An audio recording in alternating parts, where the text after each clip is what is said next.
Disclaimer. This video contains spoilers for a whole bunch of stuff. There are time codes in the description if you want to jump around. Alright, we got no time to waste. Let's get to work.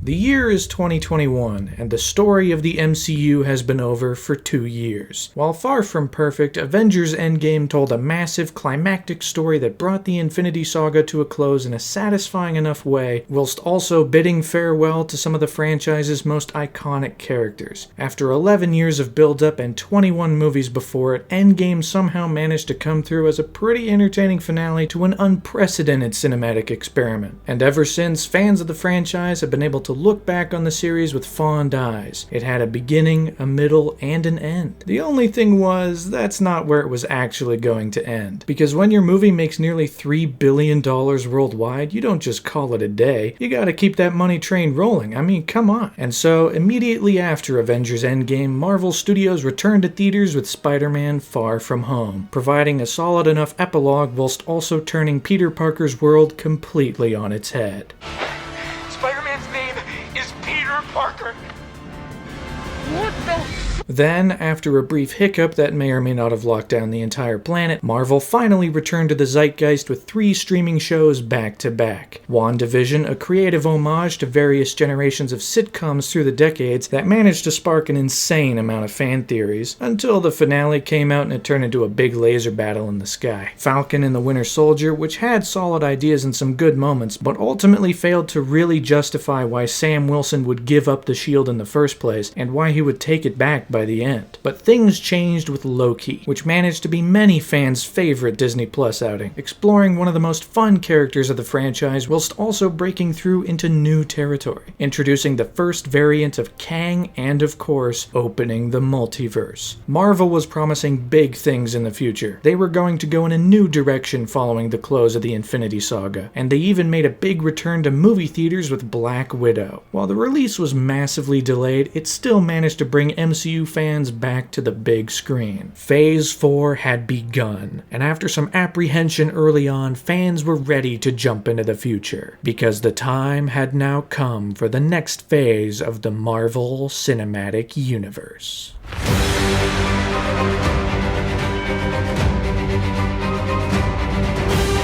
The first half of 2021 was already a densely packed year for Marvel, and they weren't planning on slowing down anytime soon. The second half of 2021 would keep up the momentum to make up for lost time, as marketing had already hit a stride for the next big screen adventure, Shang-Chi and the Legend of the Ten Rings. With 2 trailers online, the movie already promised to have action the likes of which the MCU has never seen, all the while introducing a whole new side to the universe and tying up the loose Mandarin thread that's been left open since all the way back in 2014 with the All Hail the King one-shot. Marketing had also kicked off for Eternals, a movie promising to introduce a whole swath of new characters. The teaser trailer had already been released in May of 2021, but now the time had come for something a little bigger, as Marvel continued to push this expansion into new territory with the second full trailer in August 2021. Across nearly 3 minutes, this trailer establishes that the sudden return of half the world's population, as seen in Avengers Endgame, is going to cause a cataclysmic event that only the Eternals can stop, introducing this all-new team of heroes who must reassemble to face off against the deviants in this far more dramatic and big-scale adventure. And this trailer also seems to posit Richard Madden's Icarus as the main character, essentially being the Superman of the group. What with his flight, his laser eyes, his super strength, I mean, he's really got it all.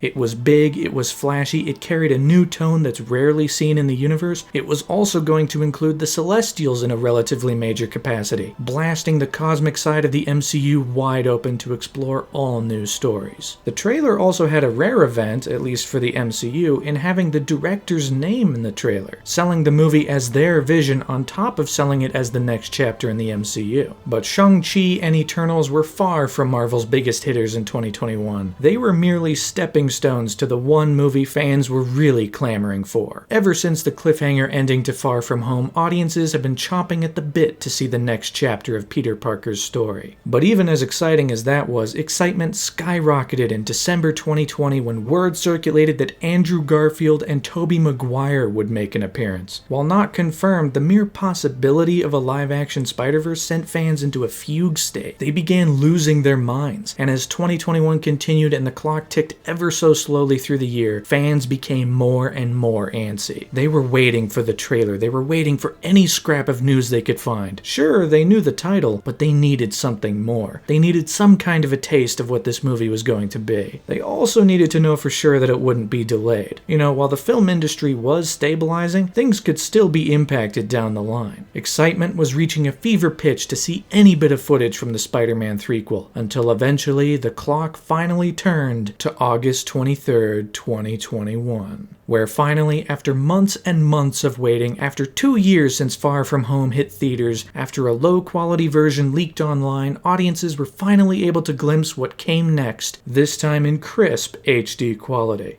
Oh, look at this. This is a good one.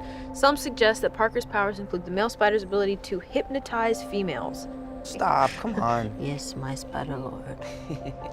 Across nearly 3 minutes, this trailer picks up right where Far From Home left off. Peter Parker's life is in shambles, his identity has been revealed, he's believed to have killed Mysterio, it's just all bad news all the time. And so, in order to correct things back to the way they're supposed to be, Peter Parker turns to none other than Doctor Strange to set things straight, to get people to forget that Peter Parker is Spider-Man. Of course, the spell goes wrong, which makes things just a whole hell of a lot worse. And across a montage of nondescript action, we see Spider-Man take on new challenges and new adventures until the familiar begins to peek through, starting with the iconic pumpkin bombs before exploding with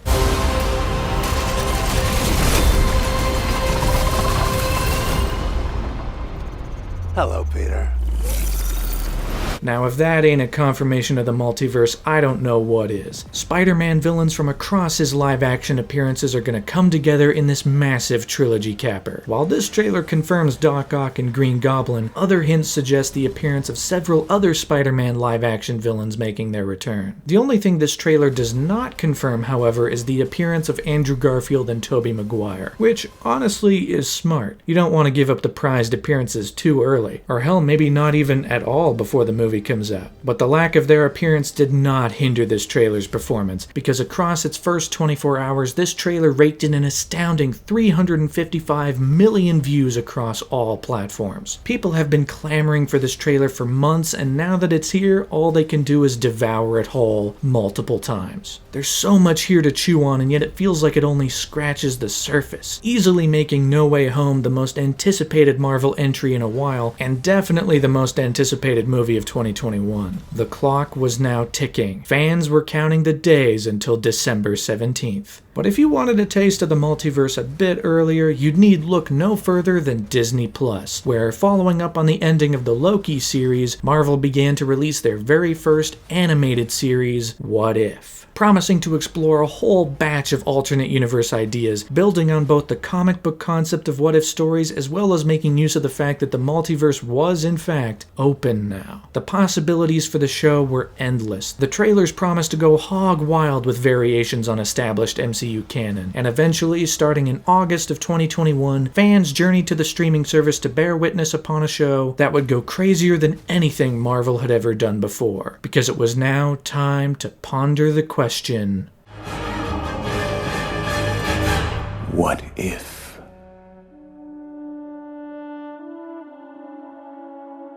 Across a 9-episode anthology season, What If tries to explore the endless possibilities of the MCU now that the multiverse is in play, taking familiar events from Marvel's past and putting new spins on them to tell a wide variety of new stories. You got the fun stories like Thor being an only child and thus being an absolute party animal, featuring tons of cameos like Frost Giant Loki and Howard the Duck marrying Darcy Lewis. It also features the MCU return of Natalie Portman as Jane Foster, so that's neat. Then you have the darker episodes like Doctor Strange destroying the entire universe in an effort to undo an absolute point in time. And then of course there's the Zombies episode, which tries to fit into both categories but succeeds at neither. Because despite What If being a big exploration into the potential of the multiverse, it also shows, more than most other MCU outings, the limitations of Marvel's storytelling. Everyone's still gotta crack jokes, everyone's still gotta have a sense of humor. Things can't get too dark or else it'll start to break the MCU mold a little too much. But beyond all of that, the biggest and most consistent flaw in the entire season is the fact that every episode is too short. Wait, what? Yeah. Every episode is too short. Each episode could potentially fill the plot of an entire feature-length movie, and yet they're all condensed into 30-minute little adventures, which isn't necessarily a bad thing from the outset, but it does take away from a lot of the emotional investment. There's not enough time to get invested in these characters, to get excited for their next appearance, or to really feel the emotions of certain scenes. Nowhere is this more apparent than in the first episode following Captain Carter. Like all of the others, it's a fun concept, but since it's just a role-swap version of the first Avenger, it feels like it's retreading ground, just not as good. Certain emotional moments from the first Avenger are almost beat for beat recreated here, but because the whole episode is in a mad dash from start to finish, you really feel the lack of investment at every turn, especially when you can point towards the story that did these ideas so much better. Mystery stories like episode 3, where the entire Avengers roster gets killed, aren't super fun to try and unravel, especially on rewatch where you're just sitting there like, yeah, Hank Pym did it, so... But the show still has some high points. That aforementioned Doctor Strange episode is one of the only in the show to tell its own complete story that fits within the medium and the time constraints. Then you have the episode where T'Challa becomes Star-Lord, which goes hog wild with the crazy alterations to the cosmic side of the MCU. The Ravagers went straight and Thanos became a good guy? That's where this anthology idea really hits the hardest. My friend, that sounds an awful lot like genocide. No, because it's random. Uh-huh. And I might add, efficient.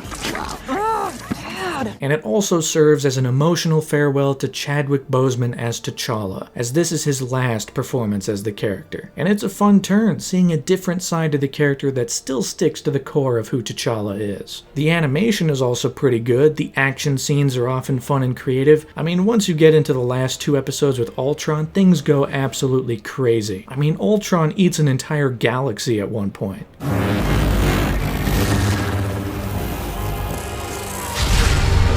And it all leads into a season finale that sees all of these disparate characters come together, along with Gamora from another universe, because that was supposed to be another episode that got cut for some reason. The show is so rushed it skipped an entire episode. That's nuts. And together, these characters form the Guardians of the Multiverse, working together to take down the Super Ultron once and for all. Overall, What If is rough around the edges, it's rushed, it's too short, the emotional beats don't really land like they're clearly meant to, but there are some interesting ideas and fun sequences that keep it staying afloat. Oh, and also, Phil Coulson is in a couple episodes, so that's fun. Gotta love when Coulson shows up in anything. He's great. And then finally, at the very end, the show features a brief post-credit scene where Captain Carter finds the Hydra Stomper, which was once piloted by skinny Steve Rogers in the past, all as a clear setup for new stories in Season 2. Hopefully those ones will have a bit more time to really hit as hard as they can. But while the multiverse was being explored on Disney+,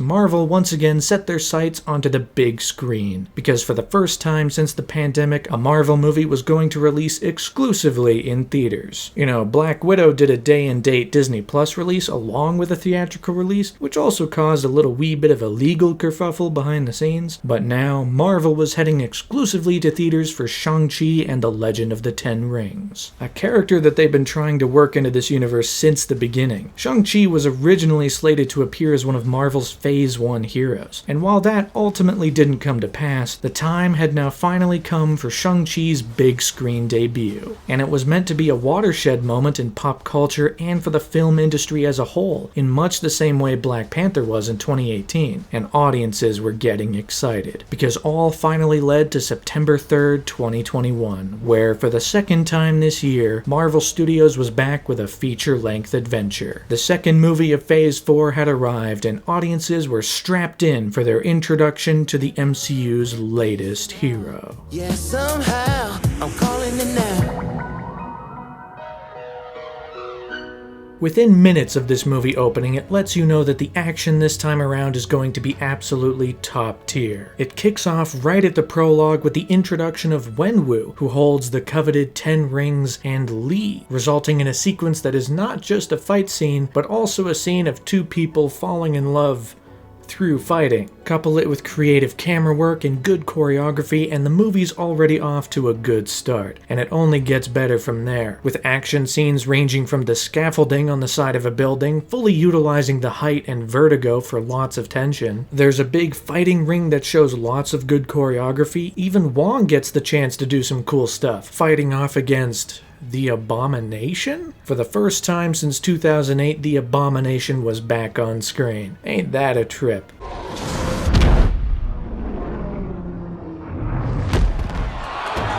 But the clear standout is definitely the bus sequence. I mean, everything here is top notch. We got slick, fast, and exciting choreography. The camera is flying around the sequence. There's tons of little pendulum swings and changes in the situation to make it continuously exciting. And of course, there's humor. Yo, what up, y'all? It's your boy Clev coming at you live on the bus.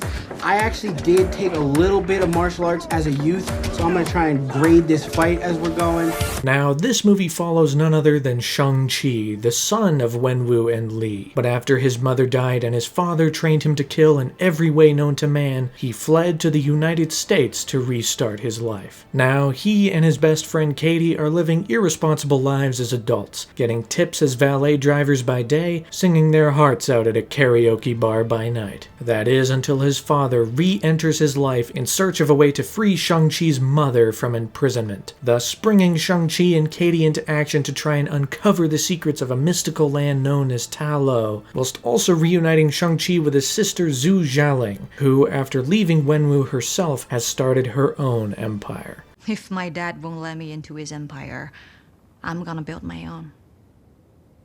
Hell yeah.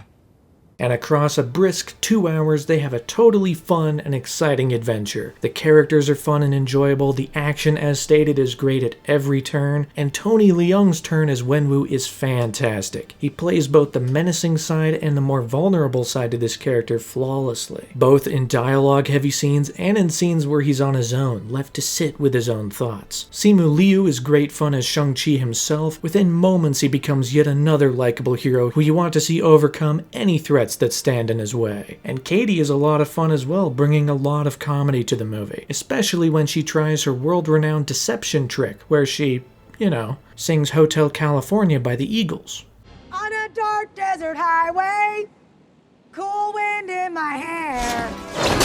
And eventually they're joined by none other than Trevor Slattery? I guess if we're following up on the 10 rings and the plot threads left behind by the Iron Man movies, it only makes sense to bring in the guy who once pretended to be the Mandarin. And of course, that isn't actually Wenwu's name, which creates a fun bit where he scoffs at the idea that the United States would be nearly toppled by an orange. But with Trevor's help and his little friend Morris, Shang-Chi and company are able to reach the mystical land of Ta Lo, filled with tons of crazy creatures and a whole new culture to the MCU. I mean, we've just broken into a whole new dimension. It's crazy. And it's here that we reveal that while Wenwu believes he is trying to free his wife, he is actually being tricked by some maniacal monster who was trapped eons ago because it sucked out people's souls. Usual stuff. Which leads to the massive climactic final battle, where each one of our established characters clash in this massive showcase of visual effects. While the bus sequence is more fun thanks to its tangibility, this sequence is still pretty solid, and it leads to a final confrontation between Shang-Chi and his father. Their dynamic is at the core of this entire story. It's about the two of them from start to finish, and boy is this an enthralling piece of action, seeing the two battle each other as Shang-Chi slowly but surely gets control of the 10 rings.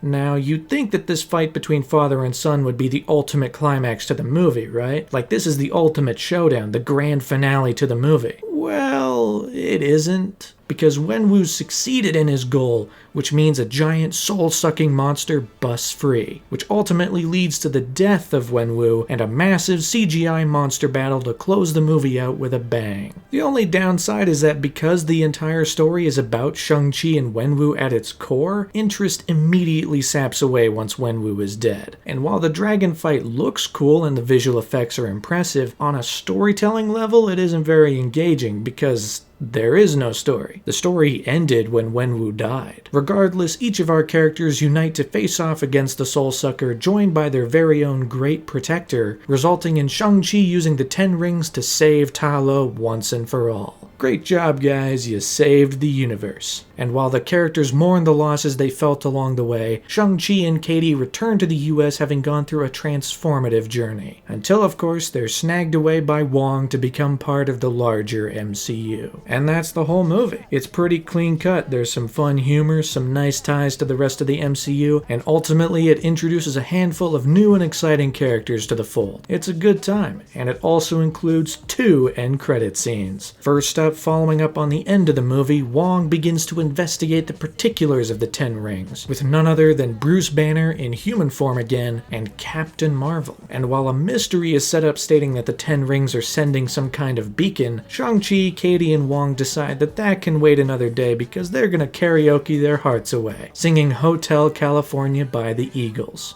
So that's fun. Then, right at the very end, we revisit Zhu Xiaoling, who appears to be taking down her father's empire, until it's revealed that she's just taken it over for herself, because of course she has.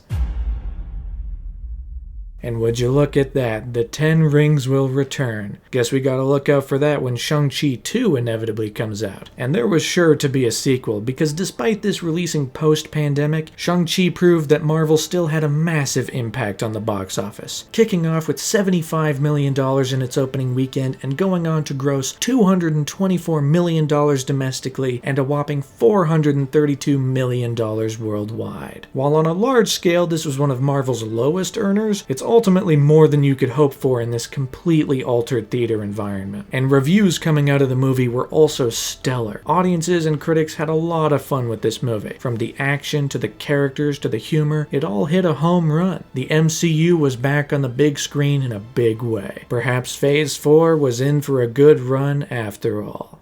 Guys, stay safe. Welcome to the circus. But Shang-Chi was far from Marvel's last outing of 2021. The jam-packed year was trucking along swiftly through the month of September, and pretty much immediately, marketing kicked off for Marvel's next foray onto Disney+, the Hawkeye series, kicking off with a promotional image before exploding into an all-new trailer. And across 2 minutes, this trailer promises a breezy, fun, lighthearted, Christmas adventure, where Clint Barton, trying to spend some time with his family now that they're back from the blip, is instead caught in a new misadventure where he meets Kate Bishop and faces off bad guys in what looks to be just a fun Christmas time romp. It's got humor, it's got action, it's got Clint Barton catching a Molotov before throwing it back at bad guys. While certainly not the most groundbreaking trailer, it does look like a nice light adventure to kick back and relax with every week when it debuts in November. But let's be honest, quite a few people are not kicking back and relaxing when it comes to Marvel's future, especially with Spider-Man No Way Home. Despite the release of the trailer, fans are still clamoring for more information and confirmation of all of the rumored cameo appearances. All of this excitement was only exacerbated when this image dropped online. Yeah, that's Andrew Garfield in his Amazing Spider-Man 2 costume appearing in a scene that does not match anything seen in Amazing Spider-Man 2. If there was anything fans needed to confirm Andrew Garfield and Tobey Maguire's involvement in No Way Home, it was this. A tiny 3-second clip of Andrew Garfield as Spider-Man. But even then, the press surrounding this movie still did its best to sow seeds of doubt among the audience. Starting with Andrew Garfield appearing on Jimmy Fallon saying, "I heard about it. And I did see it, and it's a Photoshop."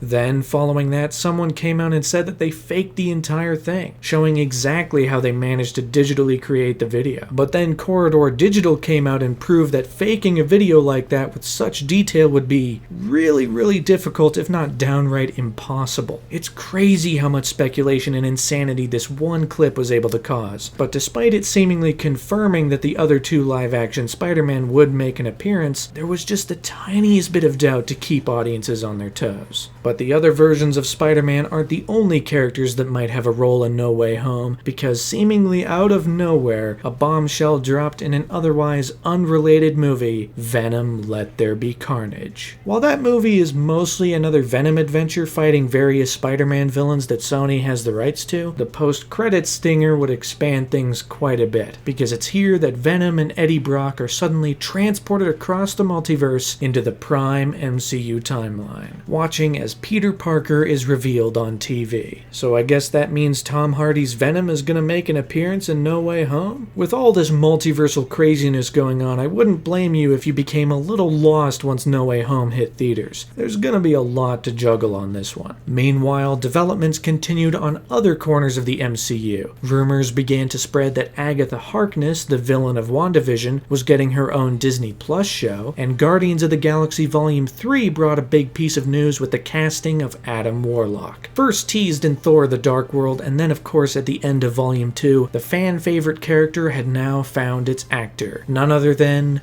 Will Poulter. From roles in Black Mirror, Bandersnatch to We're the Millers, fans quickly embraced the casting as their anticipation began to build for what might be the final entry in Marvel's best trilogy. Other parts of the franchise were going to be hit with a slight delay though, because even though the effects of the pandemic were subsiding, Marvel was still shuffling their inbound slate of movies. Doctor Strange in the Multiverse of Madness, while initially set for March 2022, was pushed back to May 6th, 2022. Thor: Love and Thunder was then pushed back to July 2022, Black Panther: Wakanda Forever was pushed back to November of 2022, and The Marvels was pushed back to sometime in early 2023, which pushed Ant-Man 3 to July 2023. In fact, the only movie that wasn't affected was Guardians 3, still set for May 5th, 2023. While the delay was disappointing for some MCU fans, the rest of 2021 was still jam-packed with stuff, and Marvel was about to return to the big screen right away with the upcoming release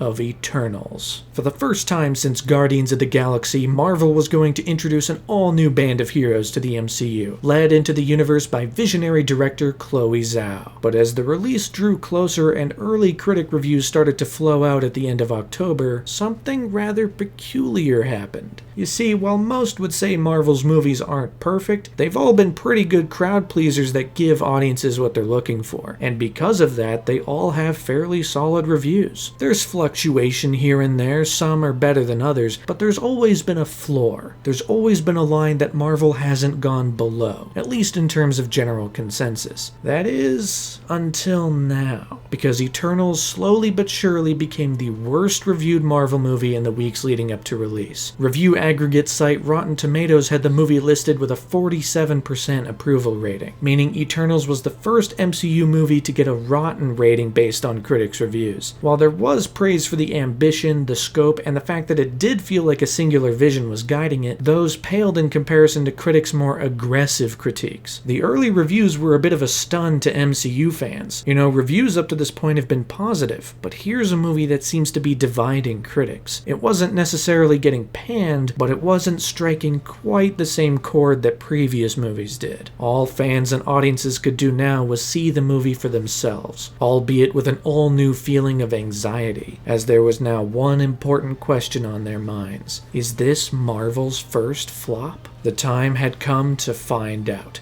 as finally all had led to November 5th, 2021, where fans and audiences journeyed to theaters to witness the literal birth of the MCU. It was now time to head into eternity. But not like the actual Marvel eternity, because that's another thing. Whatever, just start the movie. Here we go.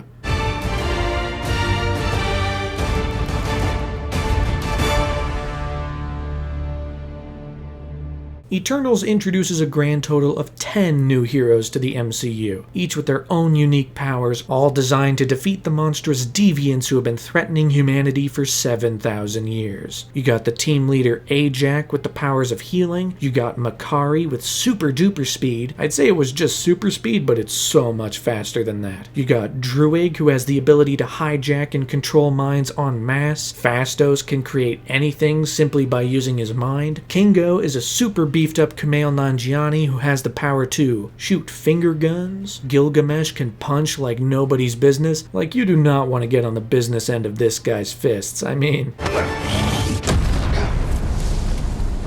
Athena can create any weapon she desires, all to perfectly suit the fight she's in. Sprite can create illusions both small and large on a whim. Icarus is the Superman of the group. He can fly, shoot lasers, and he has super strength. Then there's this movie's de facto main character, Cersei, who has the ability to turn one material into a completely different material, which creates some fun moments. She is our de facto protagonist because she has a very specific love for humanity. Over the thousands of years the Eternals have been on Earth, she's the one who grew closest to them. Not to mention, in the present day, she's dating Dane Whitman, a regular old dude who has about 5 minutes of screen time in this movie, but there's a potential mystery about his lineage. All of these Eternals are sprung back into action once the deviants resurface in the present day. Well, except Ajax, because she got killed before the story actually started, so, there's that. But their coming together is also a mild crossover. Not for anything Marvel related, no. It's actually a crossover for Transformers. All of these Eternals are under the ultimate command of the celestial Arishem, who's voiced by David Kaye, who also voiced several versions of Megatron and even Optimus Prime at one point. Cersei is played by Gemma Chan, who also played Quintessa in The Last Knight, both in robot and in human form, and now Brian Tyree Henry, who plays Phastos here, is set to play Megatron in the upcoming animated movie. Add on to the fact that the Eternals all turn out to be robots, and Bob's your uncle. But sorry, this isn't the Transformers retrospective, this is Eternals, and Eternals is a pretty mixed bag. With plenty of ambition and plenty of characters, the movie ultimately winds up crumbling under its own weight. There's so much to set up and so much to explore that despite this movie's sizable 2.5-hour runtime, it doesn't quite utilize the time to really get to it all and get audiences to emotionally attach themselves to these characters. Except Kingo, he's pretty good. Kumail Nanjiani is giving a witty, light-hearted performance here, and his duo with Karun brings out a lot of laughs, especially with the running joke of them filming a documentary about the events of the movie. Dishoom. Karun! Did you get that? I did, sir. It's also made better when Kingo decides to tap out of the movie before the big CGI fest in the finale. He's just like, nah, I'm out, and he leaves for a bit. That's just awesome, honestly. Good for him. But despite his fun presence, most of this movie drags through its 2.5-hour runtime. It's low energy, it's slow, it's trying to be meditative at times, but it's more boring than entertaining. But credit where it's due, the movie looks great. The visuals are given new life by director Chloe Zhao, and while the movie lacks the big colors and sweeping images seen in the Eternals comics, this ultimately isn't the typical Marvel gray, it's a more specific Chloe Zhao gray. That, and in a rare turn of events, you can be assured that that sky is in fact actual sky. Isn't that crazy? It's the real sun and everything. It's nuts. On top of that, the movie is also trying to tackle some bigger ideas and create more meaningful conflict with the characters. Sprite, who's been a child her entire life, is constantly yearning to grow old and fall in love and experience all of the things humans can. Meanwhile, Phastos, who slowly helped evolve humanity's technology, winds up regretting it when it leads to the bombing of Hiroshima. Although he does find a family of his own that he cares about, so I guess it's not all bad. But then it is eventually revealed that the Eternals were only sent to Earth to make sure that the population was able to grow and generate enough energy to awaken a new Celestial. Earth is essentially an egg for another god that will continue to create worlds for who knows how many billions of years. Of course, hatching the Celestial will mean the complete and total annihilation of humanity.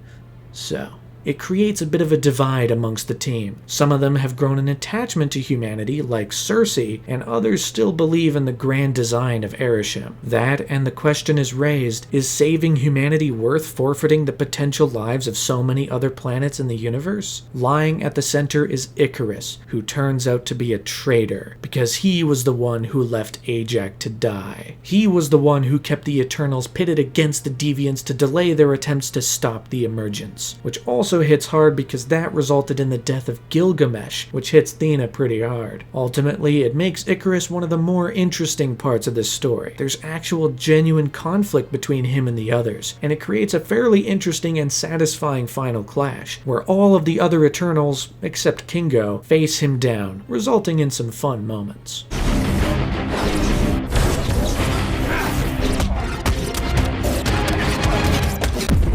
The only downside is that once Icarus becomes the antagonist of the story, the deviants kinda take a back seat. Their appearance and brief fight with Thena really just feel like a tacked on element to the script. Like the writers forgot about the deviants and were like, we gotta write him back in real quick, And then the main deviant, who's shown the ability to evolve, just gets sliced apart at the end. So I guess that's it for them. But it all leads to the moment when the celestial Tiamat begins to rise from the ground. His golden hand and golden head begin to emerge from beneath the surface, which leaves it to Cersei to turn the celestial to stone to stop its rise. And while Icarus tries to stop her, his love for her takes over and he succeeds, leading to the moment where all of the Eternals link their powers in a unimind, and Cersei is finally able to stop the Celestial's rise once and for all. Boom! The Celestial is dead, the Earth is saved, although there's now a big guy just kinda sticking out of the ground, so... And in his guilt, Icarus quite literally flies into the sun.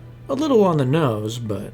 Oh, and also, Cersei, still with some connection left with the Unimind, winds up turning Sprite into a full-fledged human. She's now able to age and grow up and fall in love. It's a little sudden, but it is a sound character beat on paper. But the Eternals succeeded in saving the Earth. They stopped the emergence, they've saved their families and loved ones, all is well. Until Arishem suddenly turns up and steals Cersei, Phastos, and Kingo from the Earth. And everyone can see that too, so just a big red six-eyed god floating above the planet. I'm sure that'll have some kind of an impact.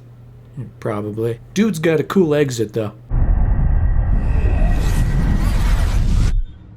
And then that's the end of the movie. What a wild way to close things out. But like with all things Marvel, it's not quite over yet, because we got 2 end credit scenes. First up, Makkari, Druig, and Thena are suddenly joined by new characters Pip the Troll, voiced by Patton Oswalt, and Star Fox, aka Eros, played by Harry Styles. The latter apparently being the brother of Thanos. Gotta admit, I don't really see the resemblance. But they're here to help these Eternals find the 3 that got kidnapped by Arishem. I kinda wish I knew what any of that really meant, but alright. Next up, Dane Whitman is seen opening a chest with his family crest on it, and inside sits a magical sword. But before he can grab it, someone else speaks up from behind him and says, "Sure you're ready for that, Mr. Whitman?"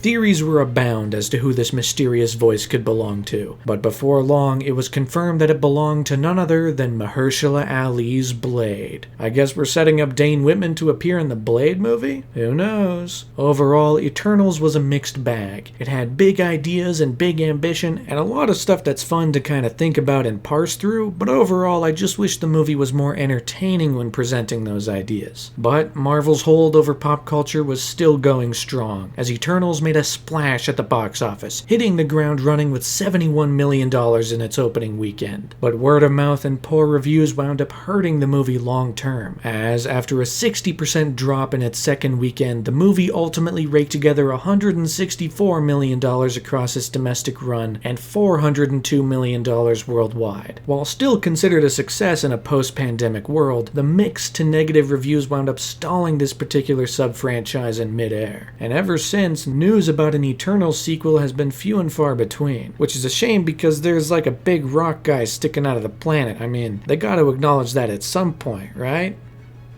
Right? But even with the somewhat tepid reaction to Eternals, the Marvel machine was still rolling at full speed. Guardians of the Galaxy Volume 3 officially began production, finally reuniting the Guardians with James Gunn for the first time since Volume 2. Doctor Strange 2 also entered a new bout of production, starting 6 weeks of, quote, significant reshoots for the upcoming movie. And around the same time, Ant-Man and the Wasp Quantumania wrapped principal photography. Meanwhile, on Disney Plus Day, Marvel dropped some new footage for the upcoming shows Moon Knight, She-Hulk, and Miss Marvel, whilst also announcing a couple of new things for Disney Plus, like officially announcing the Agatha Harkness show, an Echo show spinning directly off of Hawkeye, Marvel Zombies spinning off from What If, and then giving even further confirmation for What If Season 2. All the while, excitement built and built for the most anticipated movie of the year, Spider-Man No Way Home. With continued rumors and leaks, fans continued to be antsy about the upcoming multiversal escapade, until eventually more official news started to come through, starting with the first official poster, teasing Doc Ock's arms and even a tiny little Green Goblin in the background. But that was merely a taste, because Marvel and Sony exploded onto the internet a few days later to reveal an all-new theatrical trailer. With another massive 3-minute trailer, it's almost amazing how this doesn't wind up spoiling the entire movie. But it does reveal some all-new information about the Spider threequel. With the gates of the multiverse open, Spider-Man has to face off against a rogues gallery of previous Spider-Man villains, from Electro to Sandman, Lizard, Green Goblin, and of course, Doc Ock. But while the trailer does reveal what seems to be the entire cast of villains, it also teases a very interesting aspect of the story. This movie won't be about Spider-Man defeating these villains again. Instead, he's going to try and prevent their deaths in their home universes. Spider-Man is going to try and save them. Now, if that doesn't sound like a Spider-Man story, I don't know what does. Couple it with exciting action, big spectacle, and you can be assured that this movie is going to tear up the box office when it releases in December. The only thing it doesn't wind up showing, however, is Tobey Maguire and Andrew Garfield, which is probably a good thing. Don't want to spoil the biggest selling point of the movie. But there are definitely some signs of their involvement, particularly in this shot of Spider-Man jumping towards 3 different villains, mainly because 2 of them are not really going for Spider-Man. Also, the Brazil edit of the trailer features just a fraction of a second more of the shot where Lizard gets hit in the face by nothing. Didn't take long for fans to clock that this shot might contain the other 2 Spider-Men. Then, of course, there's the final moment of the trailer where Zendaya's MJ begins to fall to her death, with Tom Holland's Spider-Man jumping to try and save her. Didn't take long for predictions to swarm across the internet as people immediately theorized that Andrew Garfield's Spider-Man would save her as redemption for Gwen Stacy's death back in Amazing Spider-Man 2. The appearance of Tobey Maguire and Andrew Garfield was easily becoming the worst kept secret in Hollywood. But without official confirmation of their appearance, fans still gripped their seats in anxiety as the clock swiftly ticked down towards December 17th. Thankfully for MCU fans, though, there was something that would keep them occupied in the remaining weeks, as Hawkeye was set to make his debut on Disney+.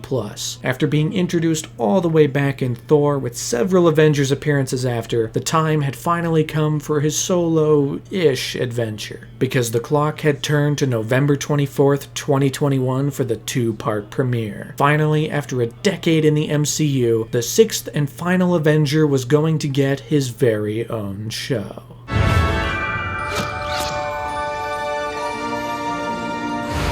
The best way to describe this show is functional but clunky, or clunky but functional if you're a glass half full kind of person. All of the pieces to make a functional and effective story are here. The characters are fairly well defined, the motivations are there, there's a decent amount of cause and effect. It's just that the delivery on these things is often clunky, like how in the opening scene a young Kate Bishop watches Hawkeye fight off against aliens during the Battle of New York and later says, "I need a bow and arrow." It gets the job done, we know how she went from A to B, but it's also a little telegraphed. That being said, having the information there is better than having nothing. So the show is able to scrape by for its 6-episode run by having that information in play. This show tells the story of Clint Barton. Following the events of Avengers Endgame, he is found caught back up in the mess he made as Ronin during the blip, and he winds up crossing paths with young Hawkeye superfan Kate Bishop. Together, the 2 of them must unravel a plot surrounding the tracksuit mafia, Maya Lopez, aka Echo, and the big guy who runs the whole thing from behind the scenes. And it's alright, this is a fairly middle-of-the-road MCU show, where the plot is mostly uninteresting and moves kinda slowly, but the character stuff manages to shine through. Clint Barton is hard of hearing in this show after years of explosions and firefights, shown in a very fun little flashback.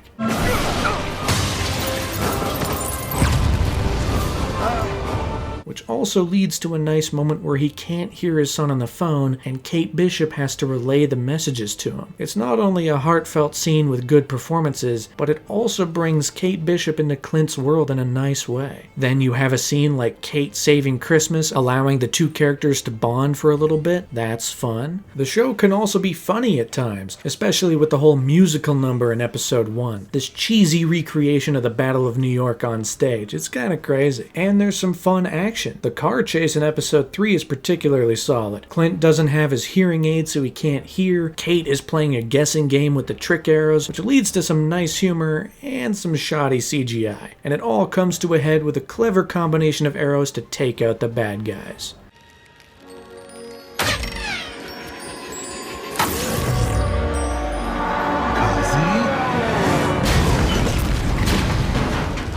And the Tracksuit Mafia is a lot of fun. They say bro all the time, they're largely incompetent, and there are enough moments to see them just hang out and have small talk every once in a while. It's a good time. Kate Bishop. Not Kate Bishop. Kate Bishop is guy, bro. Kate Bishop is not guy. Kate Bishop is guy in costume. Wow.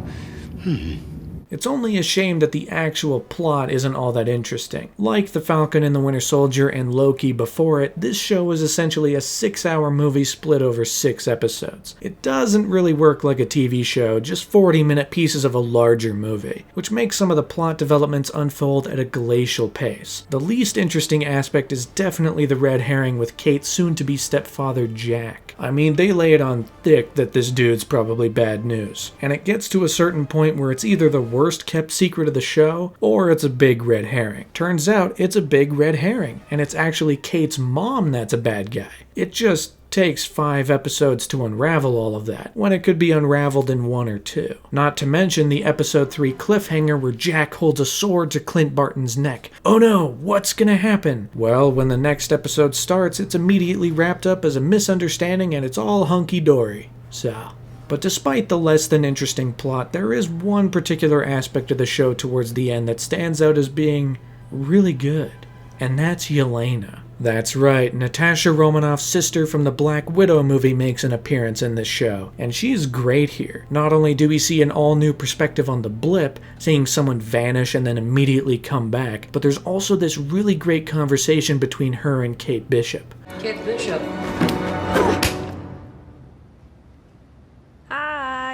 It brings humor, lots of great lines, it brings great performances by both Haley Steinfeld and Florence Pugh, and also at a certain point it brings on the tension as things suddenly get serious. The scene plays out in an interesting, heart-pounding, and emotional way, as Yelena is here to kill Clint Barton. Now this was set up by the Black Widow post-credit scene, but it's given more clarity here. Because Yelena's revenge quest is not fueled by exactly why Natasha died, it's more that Natasha should have lived while Clint Barton died. It sets up a solid conflict, and it all leads to the 6th and final episode of the season, which starts with the haphazard reveal of none other than Kingpin, who is revealed with a text message at the end of episode 5. There's no cool camera angle, no stepping into the light. Kingpin is just in a photo and a text message. Alright, but it does mark the first time that the Netflix Marvel universe has crossed over with the main MCU. There are lots of fans of Netflix's Marvel shows, and now, finally, starting with Vincent D'Onofrio's Kingpin, they were going to start making it into the larger MCU. But overall, this finale is... well, it's quite similar to the other MCU Disney Plus finales. After doing some character work and setting the stage, the finale is essentially just a big ol' final battle. And that final battle brings some fun moments. I mean, you get to see Kate and Clint work together, firing trick arrows left and right. There's more use of PIM tech, which is fun.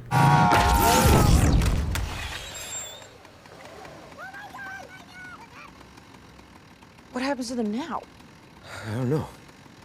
I'll have to ask Scott about that one. The LARPers that have been an important part of the season get some time to shine as well, which is fun, but there are other areas where the finale kind of drops the ball. Despite how interesting the conversation between Yelena and Kate was in the 5th episode, the conclusion to Yelena's story kind of falls a little flat here. They had a great setup and a very personal conflict with this character, but when it came time to resolve it, it kind of gets wrapped up haphazardly, with Clint kinda sorta explaining what really happened, but not really. But where the finale falls the hardest is with Kingpin. Vincent D'Onofrio is giving a great performance here, and the dude's massive. I mean, he looks like a walking brick. You totally get the size of him. But after a brief fight with Kate Bishop, he winds up being cornered by Maya Lopez. You know, Echo. And then she shoots him in the face.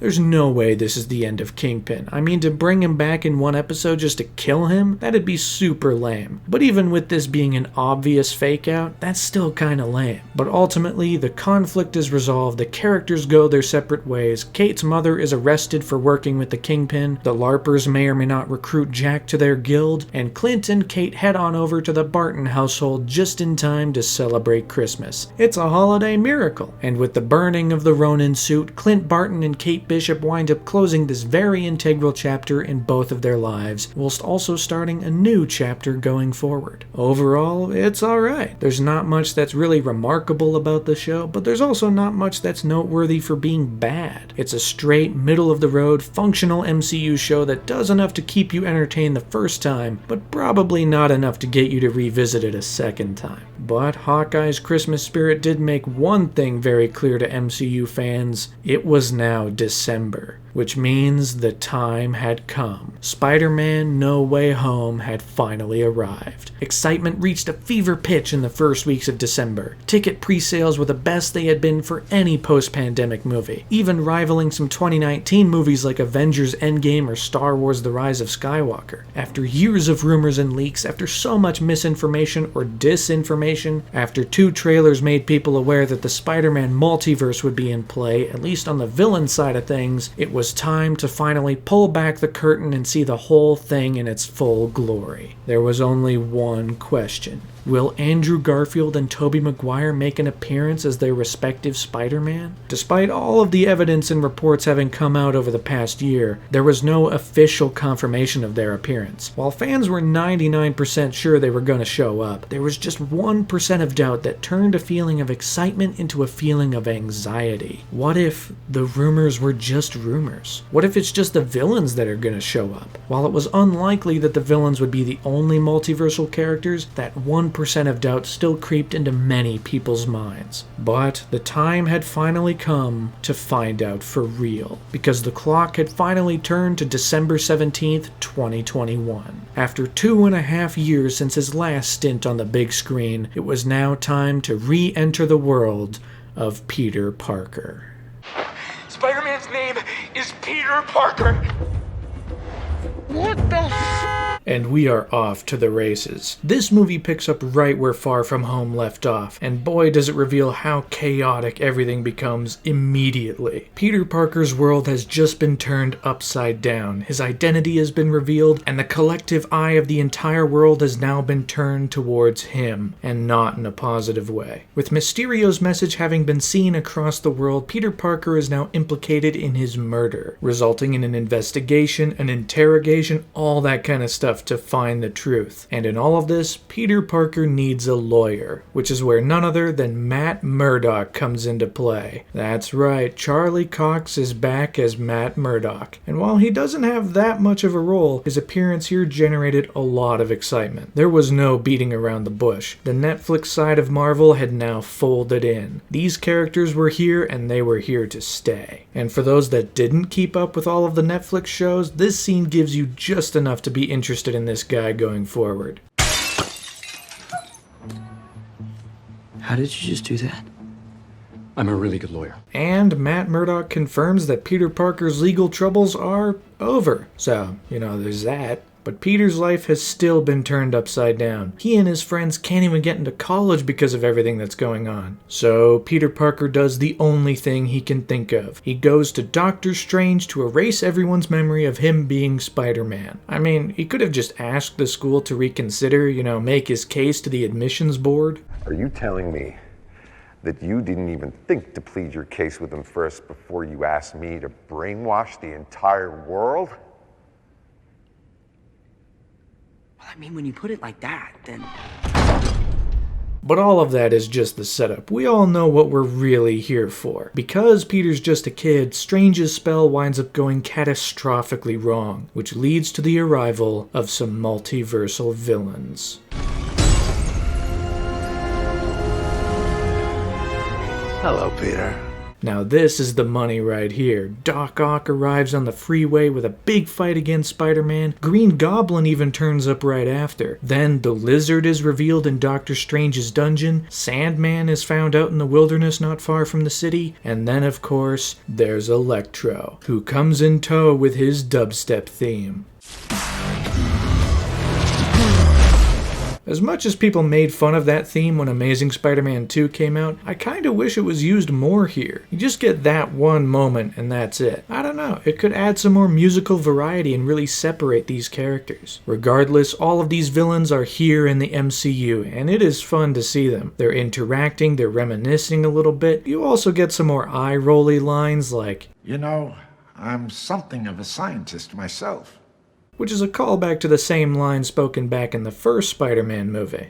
"You know, I'm something of a scientist myself." But as fun as it is to see these characters, the first half of this movie is kinda missing something. And no, it's not missing the other Spider-Men, it's missing a little bit of cause and effect. You know, something happens which causes another thing to happen. Peter and his friends can't get into college, so he enlists the help of Doctor Strange. You know, that kind of stuff. But while that is a good example of cause and effect, some other parts of this first half kind of fall short in this area. The whole Peter is framed for murdering Mysterio thing is pretty much completely dropped 5 minutes into the movie, and then it transitions into college admissions. Once Peter and Strange learn about their multiversal visitors, Strange just sends Peter out to find them somehow? Actually, the exact line he uses is, "Scooby-Doo this shit." For as much fun as it is to see previous Spider-Man villains, it kind of feels like things are just sort of happening in this first half. It takes a while for this movie to really start to find its feet. But let me tell you, it definitely finds its feet, which all finally kicks off when Norman Osborn starts to come into the picture, and Aunt May discusses with Peter about how he can help the villain somehow. You know, don't just send him back home and forget about him, help him a bit, be a hero. And while Peter doesn't go with this immediately, once it's revealed to him that some of these villains were bound to die before they arrived in the MCU, he decides that helping them is the right thing to do. Which leads to this greatly fun sequence where Spider-Man faces off against Doctor Strange. I mean, you got astral projection, the mirror dimension, you can even see the spider sense around Peter's head. There's so much good stuff. 'Tis the season to be jolly. La la la la la la la. And then, with Strange off the board, Peter is left to help the villains as best as he can, which essentially boils down to curing them, which, you know, I'm not in love with the terminology nor the tech bro kind of solution this presents, but the idea works well enough. You know, he's got to help him out, and he does. He even cures Doc Ock, repairing the inhibitor chip, allowing him to control the legs. It's so quiet. Those voices inside my head, I'd almost forgotten. And man, it is good to see Alfred Molina as Doc Ock in this. It's good to see everyone, actually. I mean, it's nice that Jamie Foxx got another shot at Electro, considering how not good the last take was. Although the Lizard and Sandman kind of get the short end of the stick here. Seeming as this was filmed during the pandemic, Thomas Hayden Church and Rhys Ifans weren't able to film their scenes with everyone else. So instead, they're purely CGI, which kind of makes them a bit ugly to look at. I mean, Sandman is a walking pile of mud, and the Lizard looks somehow not as good as he did back in 2012. I mean, design aside, the CGI is just not quite there. But Alfred Molina, Jamie Foxx, Willem Dafoe, their presence is greatly beneficial, especially seeing Norman kind of grow close to Peter, even in this brief amount of time. It's fun. But eventually, everything changes.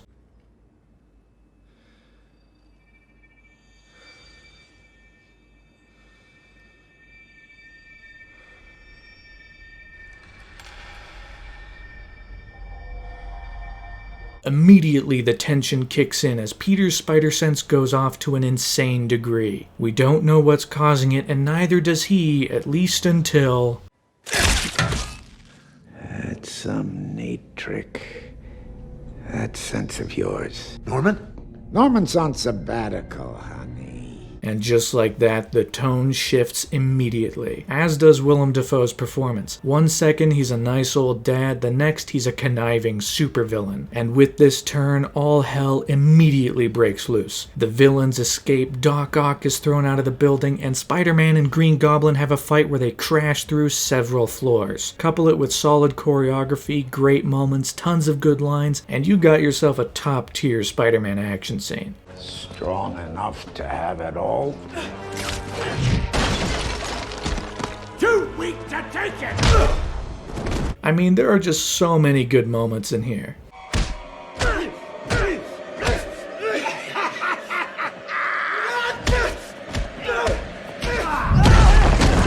But it all builds to a crucial moment for Spider-Man. With all of the villains escaped and the Goblin with the upper hand, it all leads to the moment where Goblin's glider hits Aunt May in the back. I kinda wish that shot was a little better. The emphasis on the impact is really not there. But that's beside the point, because once Green Goblin flees the scene, Peter realizes the true impact of this moment.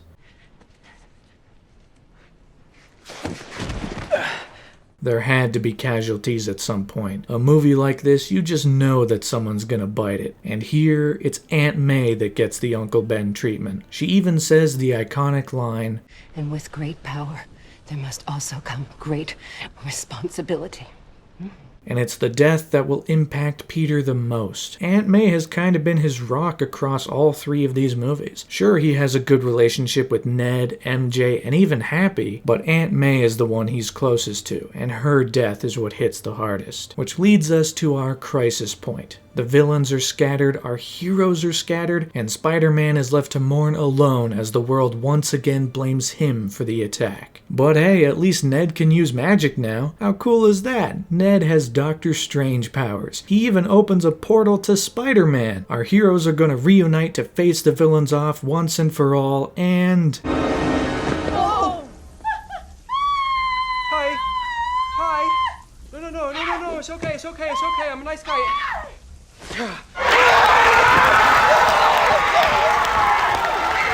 There he is. After an hour and 20 minutes, another Spider-Man has joined the fray. Finally, after an entire year of rumors and speculation, it was real. Andrew Garfield was in the movie. And he's not the only one, because soon after, he's joined by...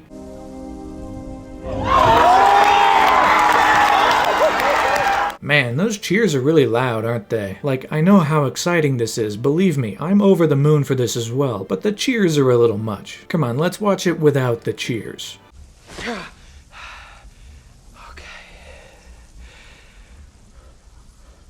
Who the hell are you?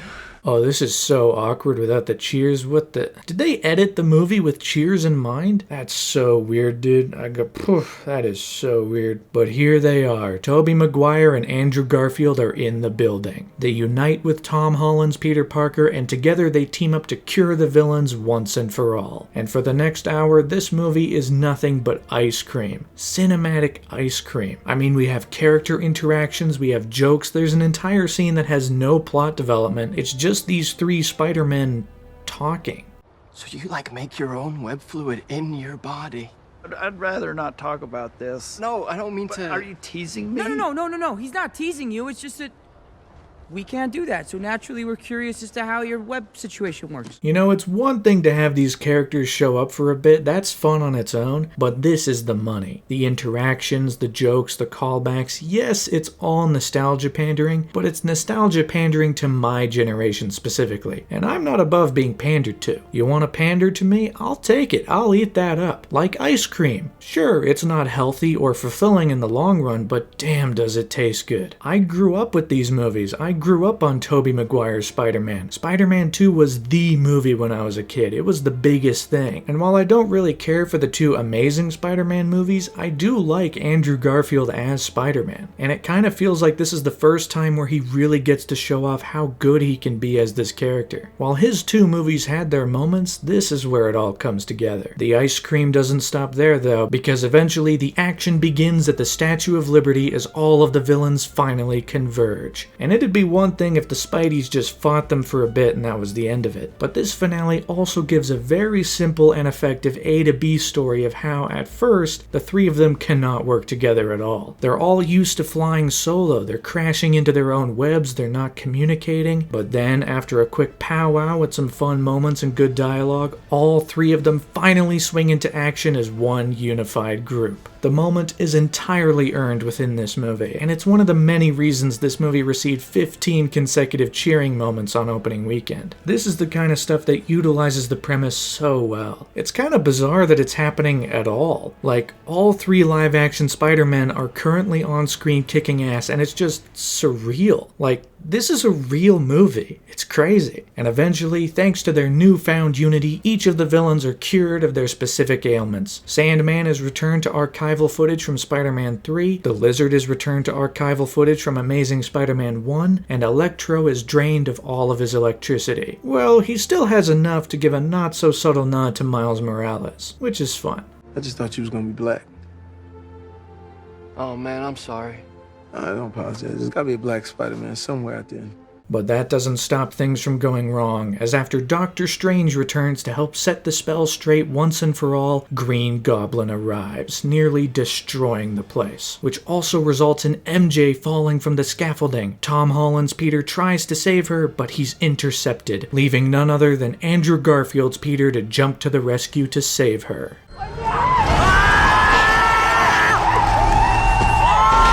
Hey, no, stop. Don't. Stop cheering. You've done enough cheering, alright? Just let the scene play out.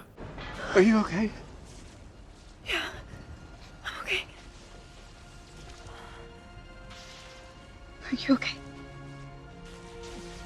Of all of the flaws with the two Amazing Spider-Man movies, Gwen Stacy's death was one of the better done scenes. It hits the right emotional beat, it carries a strong performance, it's shot pretty well, the music sells it. While the movie surrounding that scene kinda sucks, that scene works. And now, 7 years later, in a different franchise technically, that Peter Parker finally gets to redeem himself by saving MJ from a very similar fate. It's a moment that doesn't make a lick of sense if you aren't in the know about Spider-Man on the big screen, but since so many people are in the know, it plays like gangbusters. He did it. Peter Parker saved the day. But then it all builds to the final confrontation between Tom Holland's Spider-Man and Willem Dafoe's Green Goblin. Poor Peter.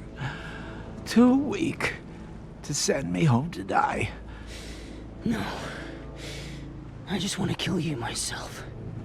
Attaboy. Willem Dafoe is so great in this. I mean, he's bringing his A game just being this complete SOB of a villain. The MCU kinda needs more of this, honestly, and I guess all it took to bring it to the MCU was grabbing a villain from another movie. And it also brings out everything in Peter himself as he wails on Goblin, punching him left and right. He nearly uses the glider to kill him until...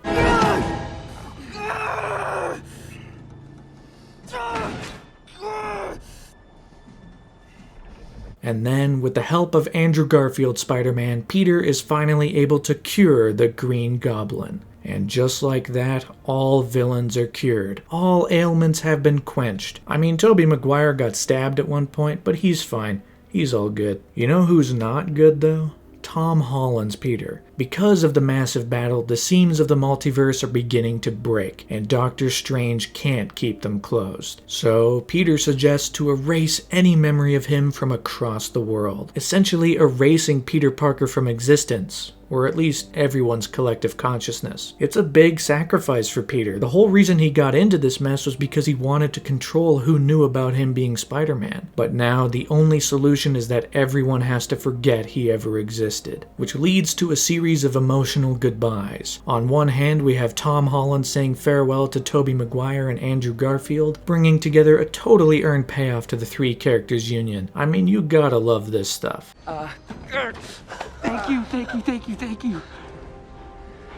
And then Peter has to say goodbye to Ned and MJ. The music comes in full force, the scene is shot slightly better than some MCU scenes. The emotions are running high as shortly but surely, Doctor Strange closes the breaches in the multiverse, sends every multiversal visitor back to their home universe, and erases Peter Parker from everyone's mind. But that is only part of Peter's sacrifice, because despite promising that he would remind Ned and MJ of their past adventures once he ran into them again, he ultimately decides to not do that. At least not yet. They're happy. They've gotten into college. MJ even has a brief line about how the injury on her head doesn't hurt as much anymore. While it's likely inevitable that these characters are going to come back in the future, it's good that for this movie, the memory erasure is not undone immediately. But now, Peter Parker is alone with no support system, no Stark Industries, no friends, and a small little New York apartment all to himself. But he does have a spiffy and shiny new Spider-Man suit, which he dons right at the end to swing around New York City once again. People might not know who he is anymore, but you can be rest assured there will always be a friendly neighborhood Spider-Man. And that right there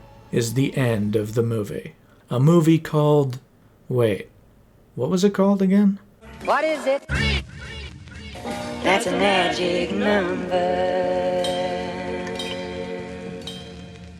What a ride. While it was rocky at first, it soon found its footing about an hour in and kept going strong until the finish line. With solid action set pieces, tons of fun scenes, and so much great stuff with the three Spider-Men. Anxiety swiftly turned to excitement and then total catharsis. Tobey Maguire and Andrew Garfield were in the movie. They had significant roles, taking on much of the burden in the last hour, and it was just a blast seeing them all interact. From the conversations to the swinging around, I mean, the movie delivered on what it didn't officially promise, but what fans were hoping for. It all ultimately came together for a satisfying and fun celebration of 20 years of Spider-Man on the big screen. While not perfect, it works way better than it has any right to. But we do have some post-credit scenes. First up, we have Tom Hardy's Venom in a bar. That's right, he did show up at the end of his second movie. And now he's trying to read up on the entire history of the MCU until he's suddenly sent back to his universe. So I guess that crossover kind of amounted to nothing. But he did leave behind a tiny little bit of symbiote, meaning the MCU might get its very own Venom sometime in the not too distant future. I guess we'll have to wait to find out. But the real blockbuster comes at the end of the credits, as the movie featuring Tobey Maguire's Spider-Man ends with a trailer for a Sam Raimi movie. That's right, we get a full 2-minute trailer for Doctor Strange in the Multiverse of Madness. One might have hoped for some kind of scene instead of a trailer, but we got a trailer. Showing off crazy alternate worlds and different locations, this trailer shows Doctor Strange teaming up with Wanda Maximoff to take on some kind of multiversal threat. But, as revealed by Mordo, the multiversal threat might just be Doctor Strange himself.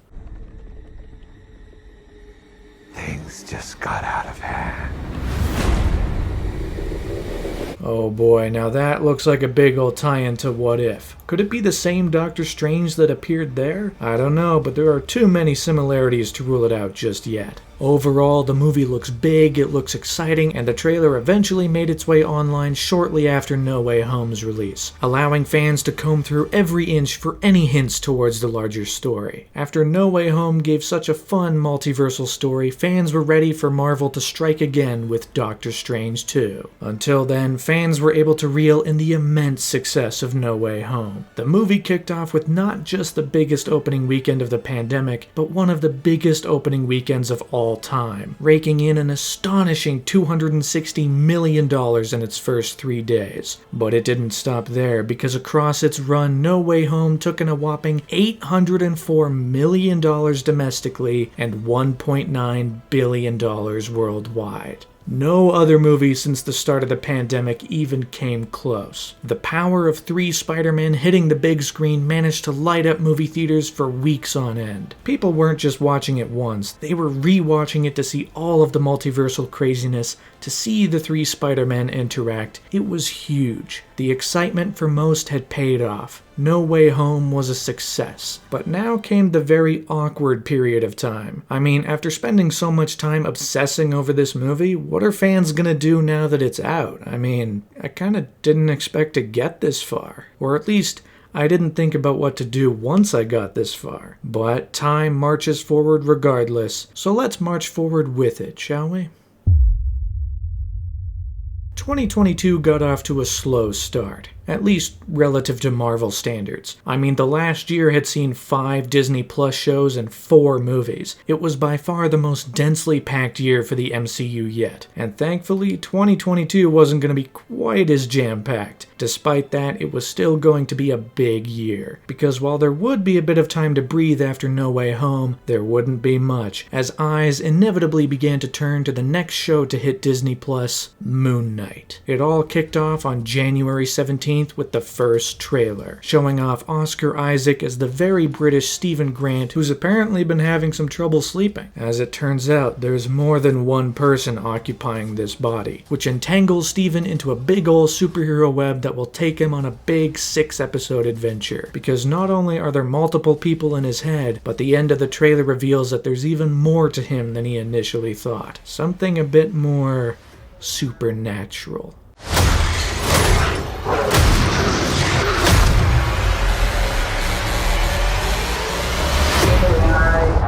It looks surreal, it looks slightly different, it has a pretty impressive cast of actors, and overall it got fans interested to see the introduction of a new hero to the MCU. But things really began to heat up when the clock turned to the Super Bowl, because Marvel made their presence known by building excitement for their first big screen adventure of 2022, Doctor Strange in the Multiverse of Madness. Not only was there a brief 30-second spot that aired during the game, but Marvel also released an all-new 2-minute trailer online for fans to chew on. And boy is it a big trailer. Across 2 minutes, this trailer pulls out all the stops. It has a bit of a darker tone, it sees some crazy action, some more creative camera work thanks to this movie's director Sam Raimi, but it also expands quite a bit on the story, and perhaps most significantly, it shows off just how crazy the multiverse is gonna be. I mean, we have alternate versions of Doctor Strange, there's some kind of zombie Strange here at the end, maybe tying into the What If show. Wanda even sees another version of herself, but the most significant multiversal occurrence comes in the middle of the trailer, where Strange, being led by some kind of Ultron drones, meets up with a group of nondescript heroes. While we don't get a good look at any of them, we do hear one of them.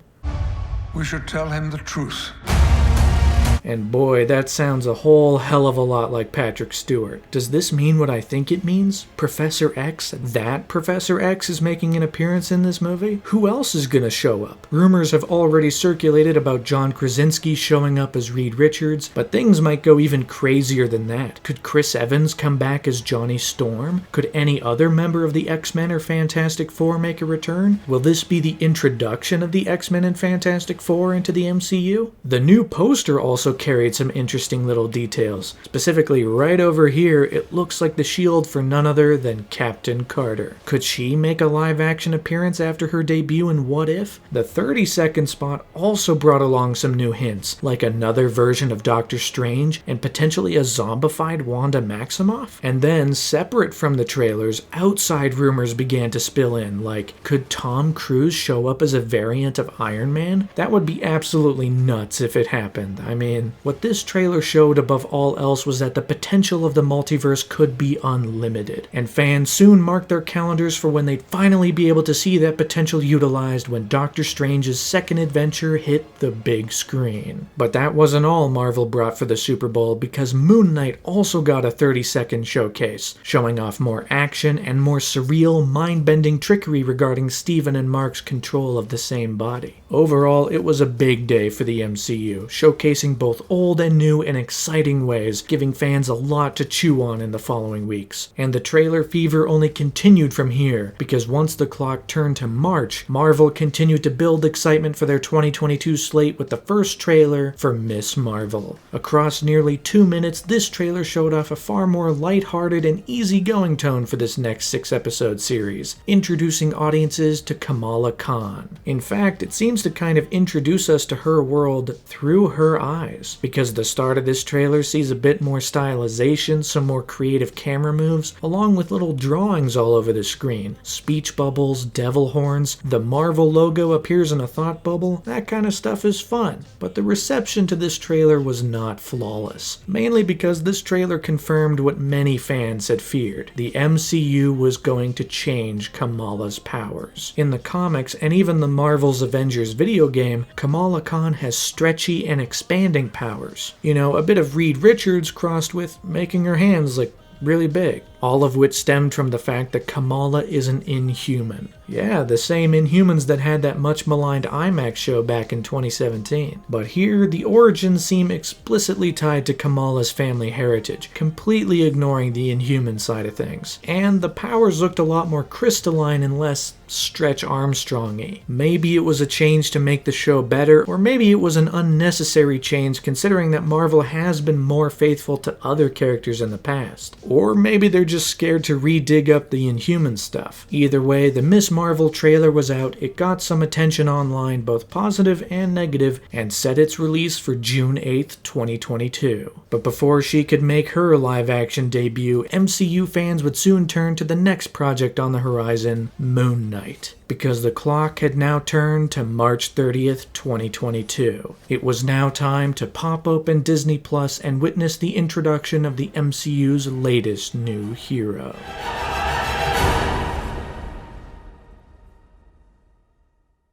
Stephen Grant is a mild-mannered gift shop employee. He's exceedingly British, he has a one-finned goldfish, and he loves the history and mythology of Egypt. At least, that's the life he thinks he has, because as it turns out, his body is being inhabited by another person, Mark Spector, a mercenary who has also become the fist for the Egyptian moon god Khonshu. Now, with this realization, Stephen Grant and Mark Spector must learn to work together and utilize their God-given powers to become Moon Knight. And the journey to do so is just kind of okay.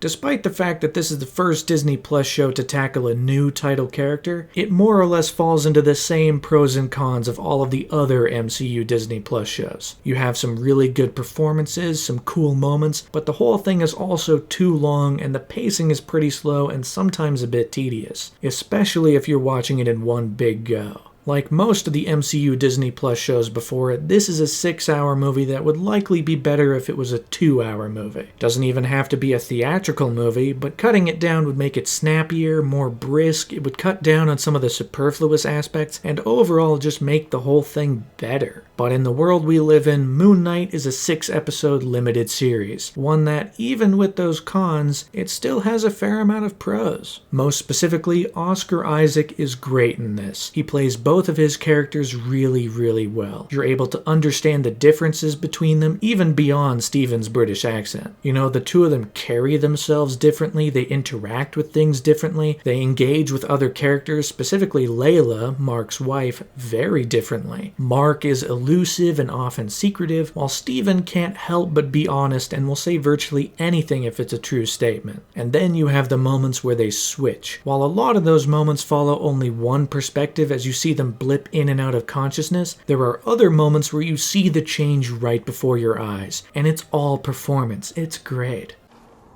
Alright, go ahead, you're in. Cheers, thanks a lot. Alright. Khonshu is also pretty solid in this. You get a sense of how manipulative he is, you get a sense of how otherworldly he is. The voice by F. Murray Abraham is also great, and the slow introduction to him over the first 2 episodes provides lots of good little moments.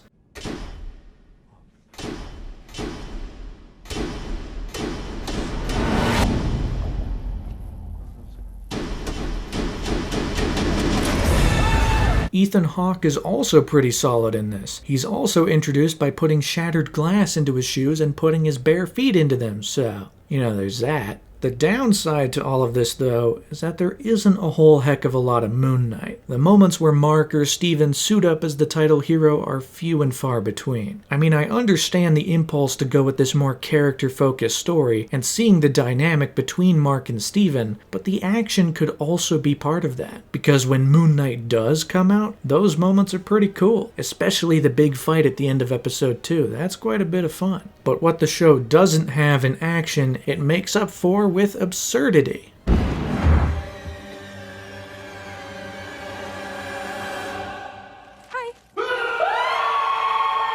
The 4th and 5th episode throw the entire playbook out the window for a far more surreal series of events. Not only does it allow the two characters to really be fleshed out, but it also plays with your brain. Like, was the whole show real, or has Mark been in a psych ward this entire time and all of it is in his head? I mean, the talking hippo kinda makes Mark sound a bit crazy, so... Not to mention, this stretch gets to the very core of these characters. Not only does it reveal that Mark created Steven as a way of getting away from his own trauma, but it also reveals how Khonshu found Mark and bestowed him the powers of Moon Knight. While putting these reveals so late in the show is always an odd choice, it works in the confines of this episode, and it allows Oscar Isaac to act the hell out of these scenes. It's only a shame that the finale just completely drops the ball. Okay, there are some good aspects to the finale. It finally brings out some action where both Mark Spector and Stephen Grant get to utilize their powers and transfer control in fun ways. Layla also becomes a superhero herself, which is a bit of fun. And while both of those things are positives and definitely what the show needed more of, getting it really feels like a monkey's paw situation, because there's a catch. With all of this action taking over the finale, all of the character stuff falls to the wayside. There isn't really a satisfying conclusion to any one character journey. It's all punching all the time. And any payoff there is completely overshadowed by the, to put it blunt, bad editing. This finale is somehow the shortest episode of the bunch, and it feels like it's in a hurry. Scenes cut out super quickly, emotional beats aren't able to land because the thing just feels like it's speed running to the finish line. After all of the setup and slow burn pacing in the first 5 episodes, episode 6 just ties it all up in what seems like the blink of an eye. And that metaphor actually becomes literal once the final battle comes around. Here, let me show you.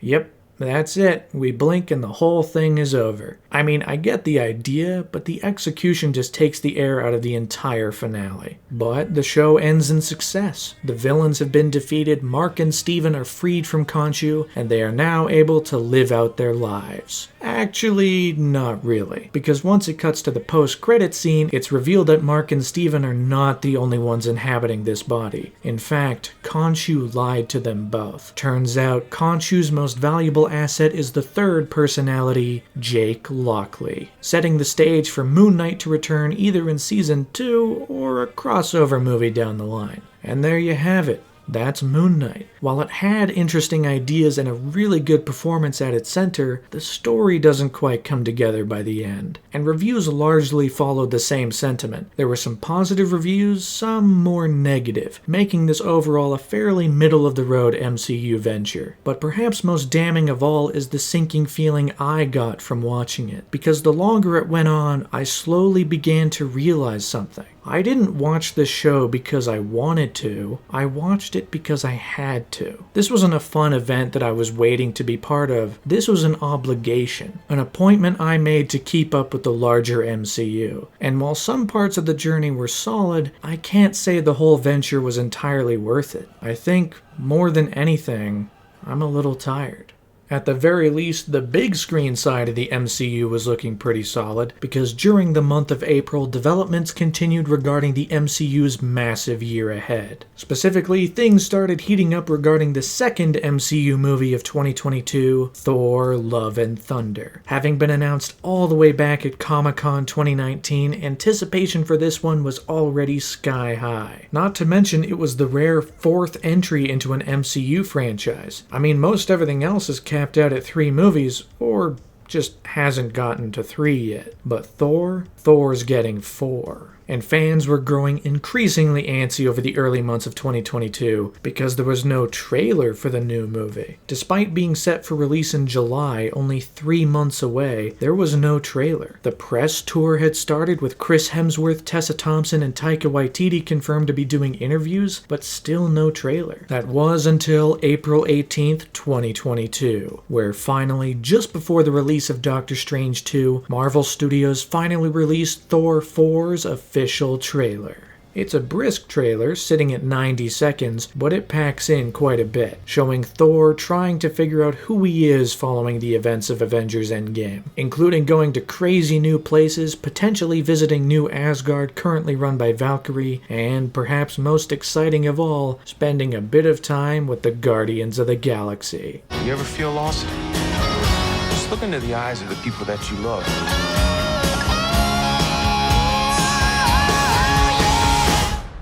Not me. What? Just listening.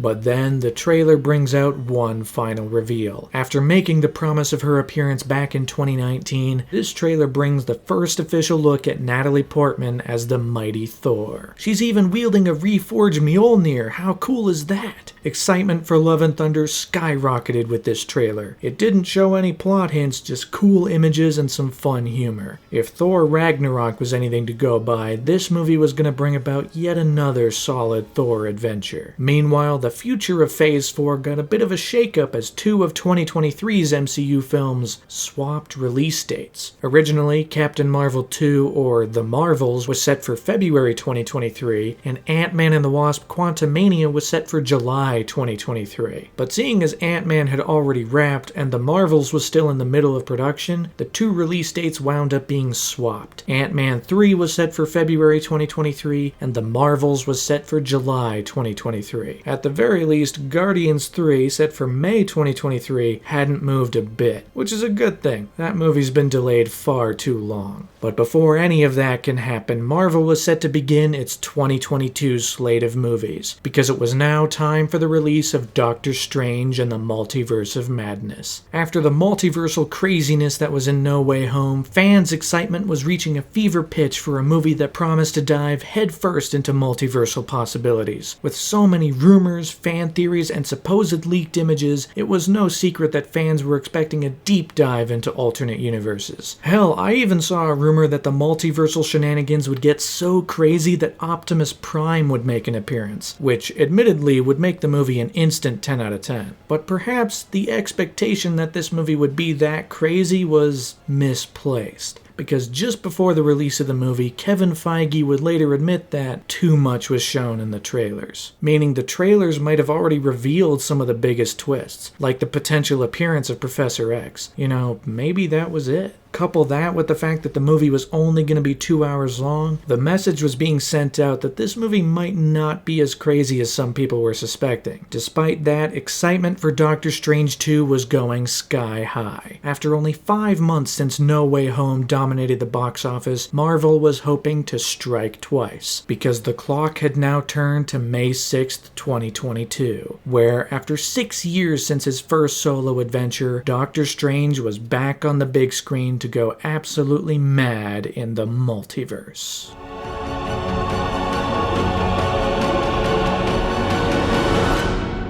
This is a Sam Raimi movie. From top to bottom, this is a Sam Raimi movie, and that's a good thing. Unlike most MCU movies, this one has a distinct style, a distinct visual look. From the very first shot, the camera is flying around the landscape. There's tons of crazy visuals, there's tons of great little visual moments. Sam Raimi's hallmarks are all over this movie, from moments that harken back to Evil Dead,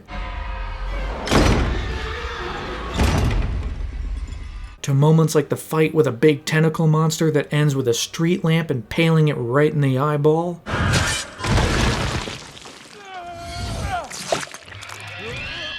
There's even a Bruce Campbell cameo as Pizza Papa, which results in Doctor Strange causing him to punch himself in the face. So that's fun. Couple it with a Danny Elfman score, some solid performances from all of the main cast, some brisk editing, and you have yourself a very fast, very energetic superhero movie.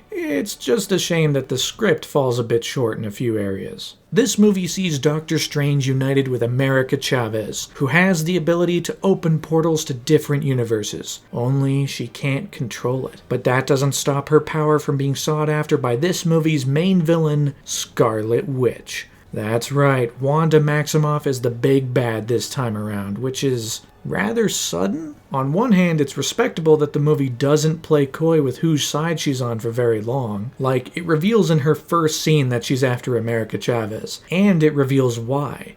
She wants to see her kids again. But on the other hand, this turn to villainy was not properly set up. And I think a lot of that might actually fall on the onus of WandaVision. In that show, she was already doing some pretty villainous things like brainwashing an entire town. The problem is the show never really followed through on any of those ideas. Wanda felt bad about it ultimately, and one of the people under her spell, Monica Rambeau, decided to forgive her because they'll never know what you sacrificed for them. Had WandaVision committed to the villainous side of this character and seen her devolve over the course of those 9 episodes, her turn to villainy here wouldn't be as sudden or as jarring. But that's not the world we live in. Maybe I can dream about it though, because as this movie reveals, dreams are just us peering into alternate versions of ourselves from across the multiverse. Now ain't that a concept? I guess with the infinite possibilities of the multiverse, it would be possible for our dreams to be real in some other place, and that's what this movie runs with. But we didn't show up to this movie to see characters dream about the multiverse. We showed up to this movie to see them run around in crazy alternate universes and meet a bunch of crazy characters. And finally, after some big action and camouflage, which concludes with Doctor Strange and America Chavez rushing through tons of alternate universes, they finally arrive in another alternate universe. And it's here they meet the Illuminati.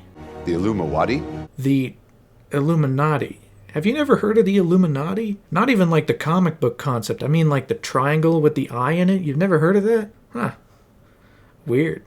The Illuminati? The Illuminati here are essentially this universe's Avengers, and boy do they have some crazy characters. You have Maria Rambeau as Captain Marvel, you have What If's Captain Carter, which is fun. John Krasinski shows up as Reed Richards? Now that's crazy. After all of the insane fan theories about his appearance during WandaVision, he had finally shown up. And then there's Black Bolt? Wait a second, they brought back Anson Mount as Black Bolt from the Inhumans TV show? Now that rules. That's actually awesome. Despite how malign that show is, they brought him back, even in a small capacity, to portray Black Bolt once more. That's great. And last but not least, there's Professor X, played once again by Sir Patrick Stewart. Not only is he introduced via the 1997 X-Men cartoon theme, but he also does a callback to X-Men Days of Future Past with this line. Just because someone stumbles, loses their way, it doesn't mean they're lost forever.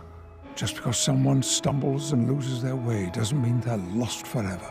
But while Professor X is a pretty solid dude, everyone else on this council kinda sucks. I mean, they're pretty pompous, they're pretty full of themselves, which makes it all the more satisfying when Wanda shows up and kills literally all of them.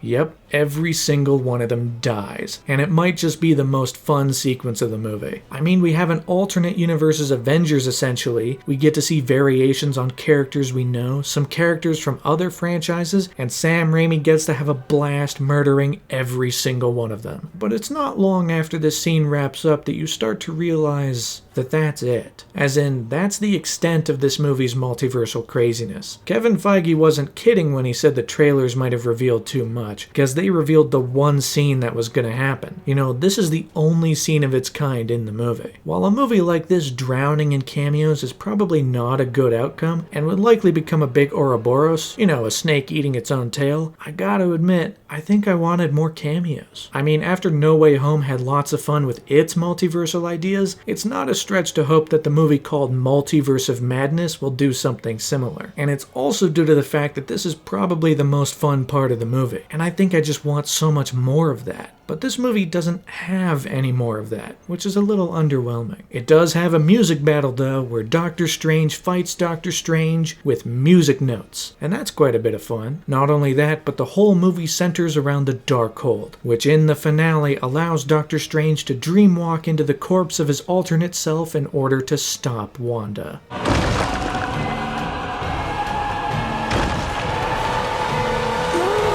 I mean, that's just a crazy concept. He fights demons a bit too, Rachel McAdams gets to have a bit of fun with some action, and there are some insane lines. This time it's gonna take more than killing me to kill me.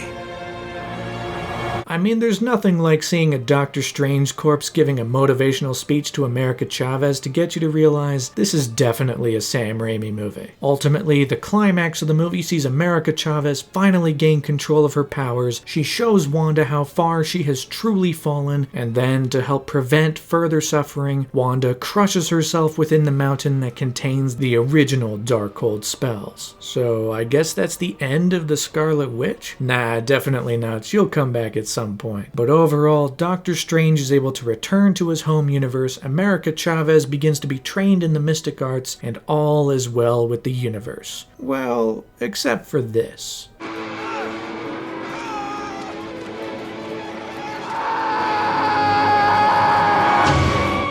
Yep. Using the Darkhold to dreamwalks into a corpse seems to have had some long-term consequences. Doctor Strange has just opened his third eye and is ready to head on out into the future, whatever that may bring. The first post-credit scene alludes to that, as Doctor Strange is suddenly stopped by Charlize Theron, who opens a portal and says that there's an incursion that's happened, so now the two of them have to team up to do something. Honestly, having watched this scene a couple times, I have no idea what any of this means. Sure, I could Google it, but this is honestly the most confused I've ever been for a Marvel post-credits scene. The second scene is more fun though, as we revisit Pizza Papa as he finally stops punching himself in the face.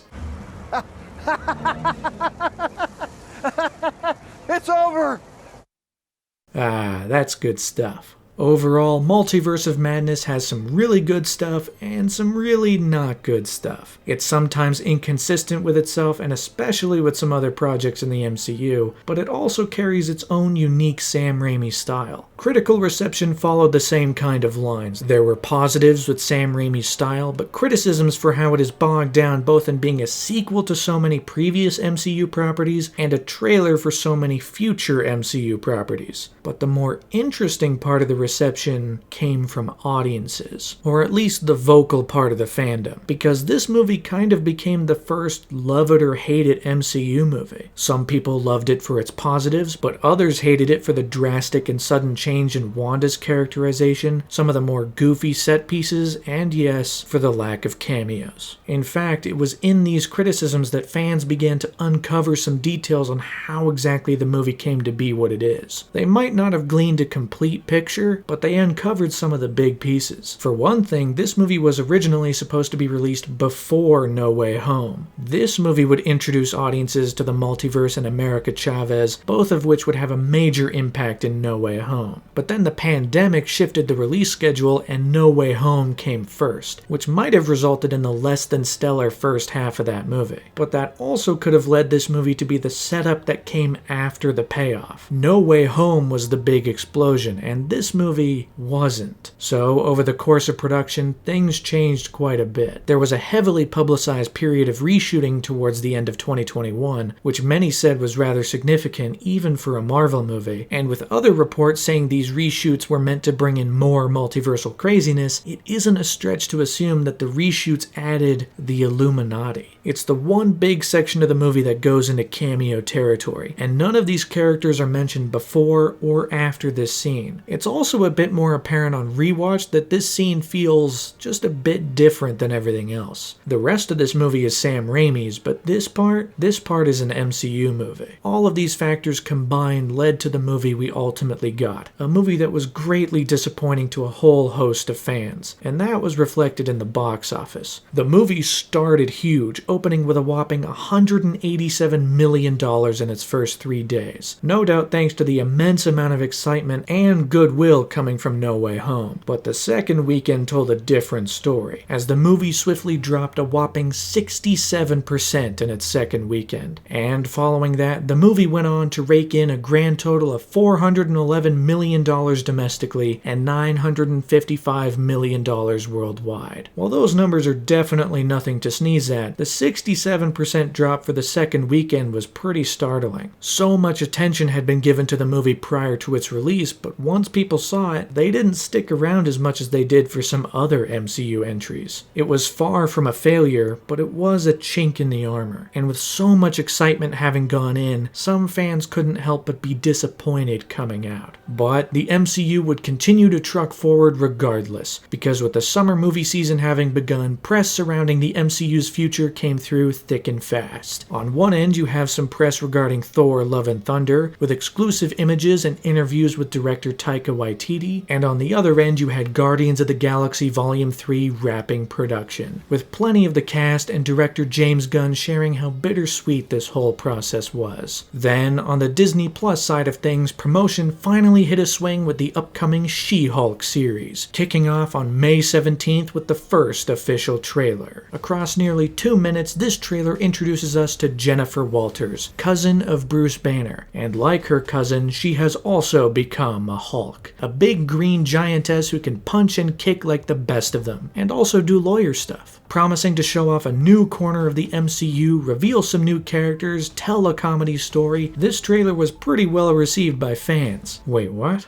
It wasn't well received by fans? Oh no, it was not. While there were definitely some people who thought this looked like it could be fun, there were also plenty of very loud people who thought this could be the worst MCU project yet. Some of those criticisms were entirely based on the fact that this was She-Hulk, a woman, so, the people saying that you can ignore. But some of the more justified criticisms were directed towards the clearly unfinished CGI. Making a fully CGI giant green person is no easy feat. Despite that, Marvel's done a pretty good job making the big green guy look pretty good, but here, this CGI is clearly unfinished, if not railroaded by the fact that this is a Disney Plus show and not a big blockbuster movie. Regardless of the reason, it drew a lot of criticism, and the She-Hulk trailer quickly garnered a massive amount of dislikes on YouTube, way more than most previous MCU trailers. Some of it was genuine, and some of it was not genuine. Regardless, those who were positive about the trailer soon marked their calendars for August 2022, not just to see the introduction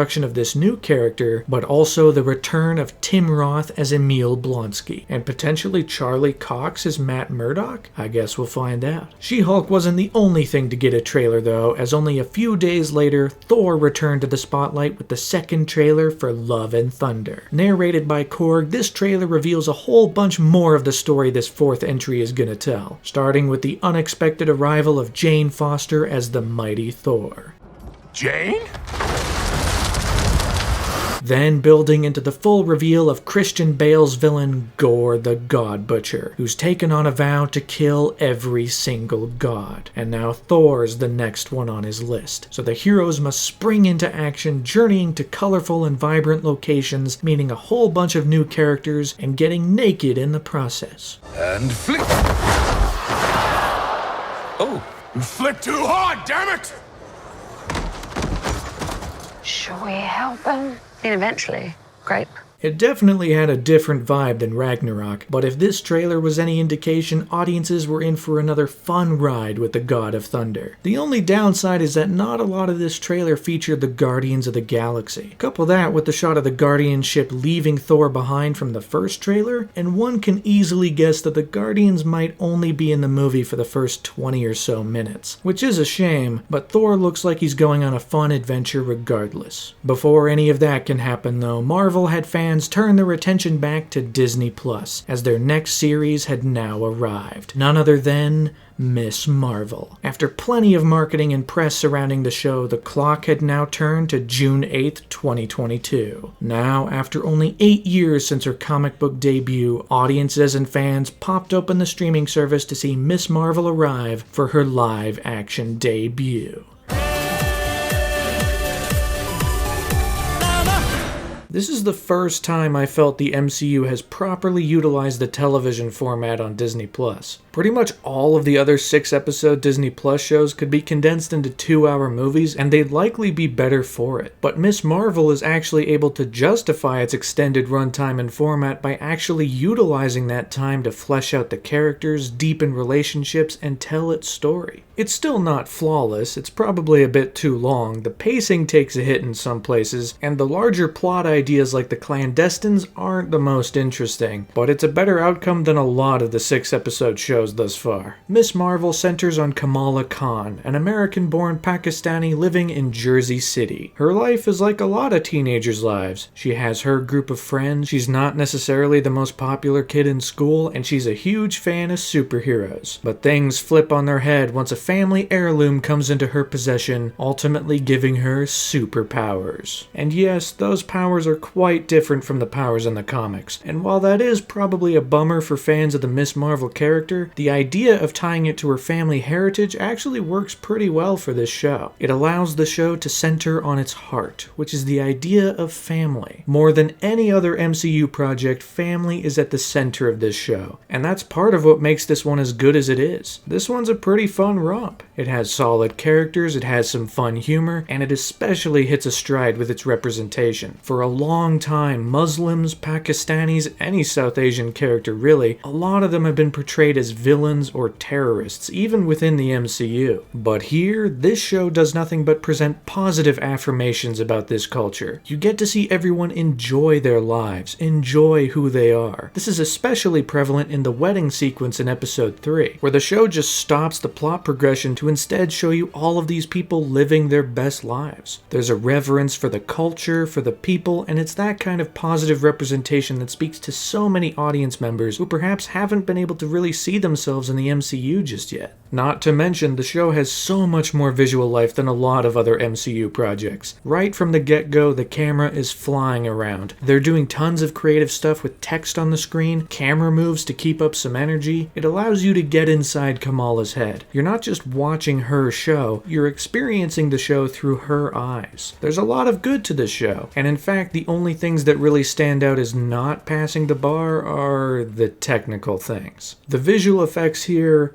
are not great. You can definitely see the seams of Miss Marvel's powers or any CGI double, and green screens are obvious at plenty of points. The sound design is also not the best here. Now, sound design has never been the MCU's strong suit, at least not since Phase 1, but here it really starts to feel lacking, especially in the action scenes. I don't know if it's a lack of time or money or both, but when these sequences start up, it feels like the sound has only been halfway put together. The most obvious point is during the car chase in episode 4, where when things are smashing into each other and debris is collapsing over the street, you'd think the kinetic and exciting imagery would be bolstered by kinetic and exciting sound, but it's kinda not. But where it falters in the technical aspects, it more than makes up for with its heart and with its characters, especially in the show's 5th episode, which sees Kamala actually travel back in time to find out the truth of her heritage and uncover the mysteries of her great-grandmother. Some of the more plotty stuff kind of falls short here, but when the show speaks to the connection of this family and these kinds of moments, especially when you see the generations that came before Kamala, that kind of stuff is pretty solid, which all builds to the 6th and final episode of the season. And in an MCU first, the finale doesn't drop the ball. How crazy is that? For one thing, the finale finally sees Kamala get her iconic superhero costume. While it might be a little lame that it took this long, it's still a satisfying enough moment. Beyond that, the finale brings closure with both Kamala's biological family and especially her found family of friends, as they all unite to defend a high school from a band of federal agents. It's a fun sequence. It involves plenty of the main characters and sees Kamala become a leader of this tight-knit group. There are some more MCU-like things, like Kamala facing off against someone who has her same power set, but then there's also stuff like her finally getting to use her catchphrase "embiggen" and gain stretchy hands and arms. It might not look exactly like it does in the comics, but the idea is still there in spirit, and it's a solid moment when it's unveiled. Couple that with the Muslim community's excitement for their very own superhero, and you have a fun-filled finale that wraps up the show in a pretty satisfying way. And in one of the final scenes, Kamala's father finally gives her her superhero name by explaining exactly where the name Kamala came from. You sure are, and always have been, our own little Miss Marvel.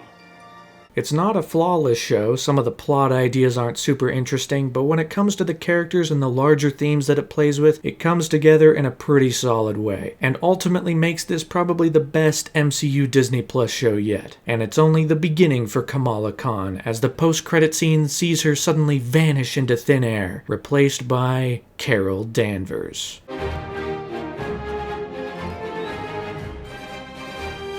Oh, no.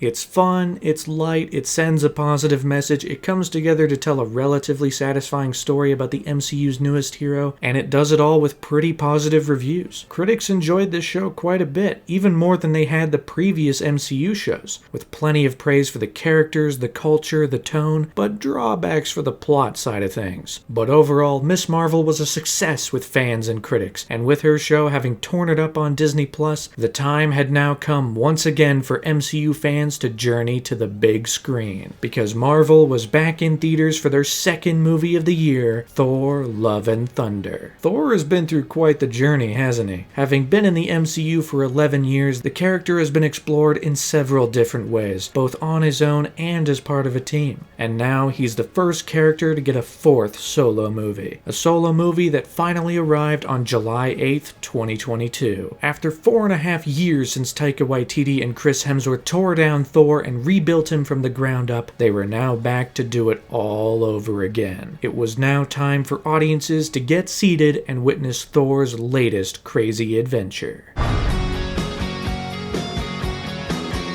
Remember that one bit in Ragnarok when Asgard got exploded and it was this big dramatic moment, and then Korg made a bit of a joke right after, kinda taking the dramatic air out of the scene? Yeah, well, that's this entire movie.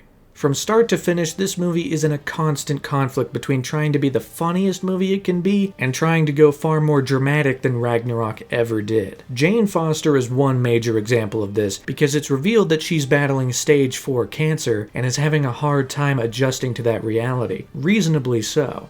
But then also... Anyway, it's not that serious. Jane, it's stage 4. I have, like, how many stages? 4. That we know about. At another point, Korg is blasted by a lightning bolt and shatters into hundreds of little rock pieces. Oh no, Korg is dead! Nope, he's fine. He's just a face. And by the end of the movie, he's fully reformed. All good. Turns out the only part of a Cronin that's alive is his mouth. There's a lack of choice as well, and I know that sounds weird, but let me explain. There are 2 key scenes early in this movie that do a real disservice to a character's major choice. One is right off the bat with the villain Gore, who comes across his god and realizes that he's not that great of a dude. This is the moment Gore becomes the God Butcher, where he suddenly wields the Necro Sword and kills his first god. The setup for this moment in particular is pretty solid. The movie plays Gore's tragedy completely straight. He's trying to protect his daughter, but despite his best efforts, she still succumbs to hunger and thirst. But the movie doesn't present the moment of him killing his first god as a choice. The options aren't laid out in front of Gore, nor are the consequences of taking the sword. The sword just floats into his hand and he makes his kill. It kind of takes the air out of the whole thing. The second moment comes with Jane Foster becoming the mighty Thor. We see her arrive in New Asgard and find the broken shards of Mjolnir. Then the shards begin to vibrate, a storm approaches, and the scene cuts away. Then flash forward about 20 or so minutes and boom, there she is, the mighty Thor. Given that the trailers revealed this aspect and that it's pretty obvious even in this scene what's going to happen, why hide the outcome for 20 minutes? Just show her picking up the hammer and get that big moment, then later you can do the reveal for Thor. I don't know, man, I think I'm just grumpy that the Guardians left the movie 20 minutes in.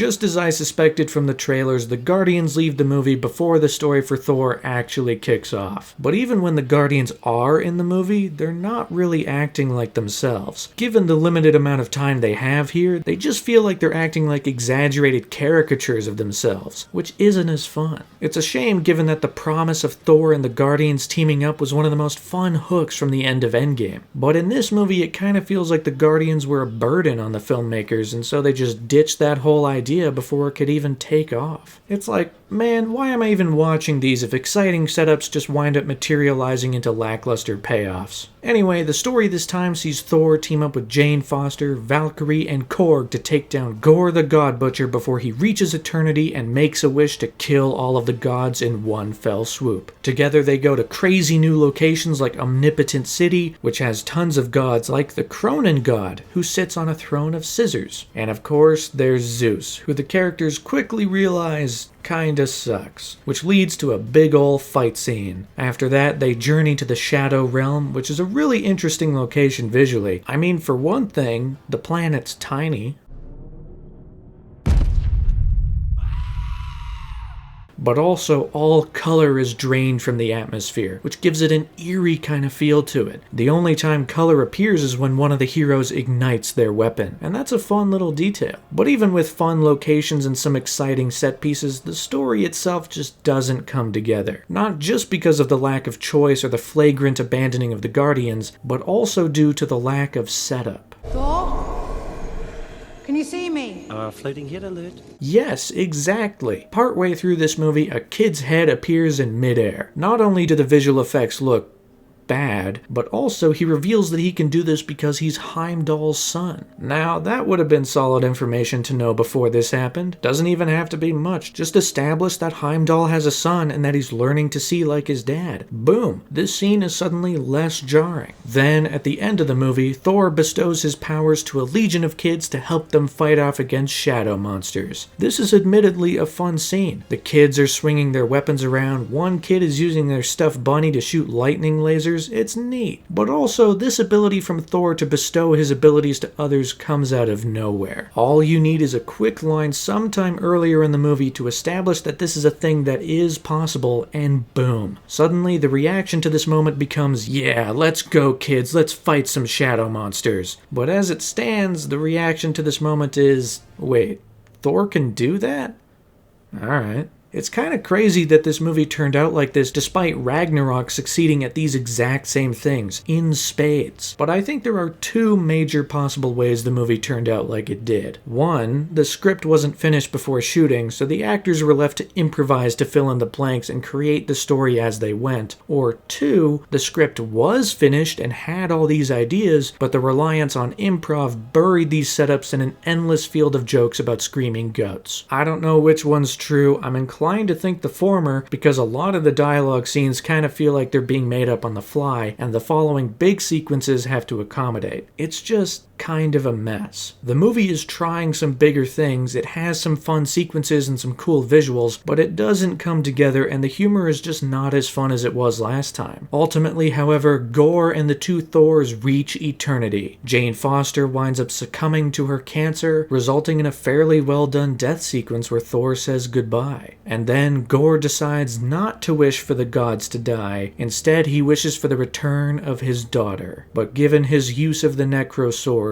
he's going to die as well. And so, parenting duties are taken up by Thor, and the two of them rush off to become the movie's subtitle, Love and Thunder. It's a solid note to end on. While not as satisfying as maybe it could be, given the rocky road to get there, seeing Thor get closure with Jane, then become an adoptive father is a solid place to take his character. But that's it. That's Thor, Love and Thunder. And it wasn't the best, but it does have two end credit scenes. One of them sees Jane Foster arrive at Valhalla, meeting up with Heimdall, who welcomes her to the realm of the gods. So that's neat. The other, though, sees Zeus reeling after his defeat earlier, and using his anger to call upon his son Hercules to instill fear in mankind once again. And I don't care.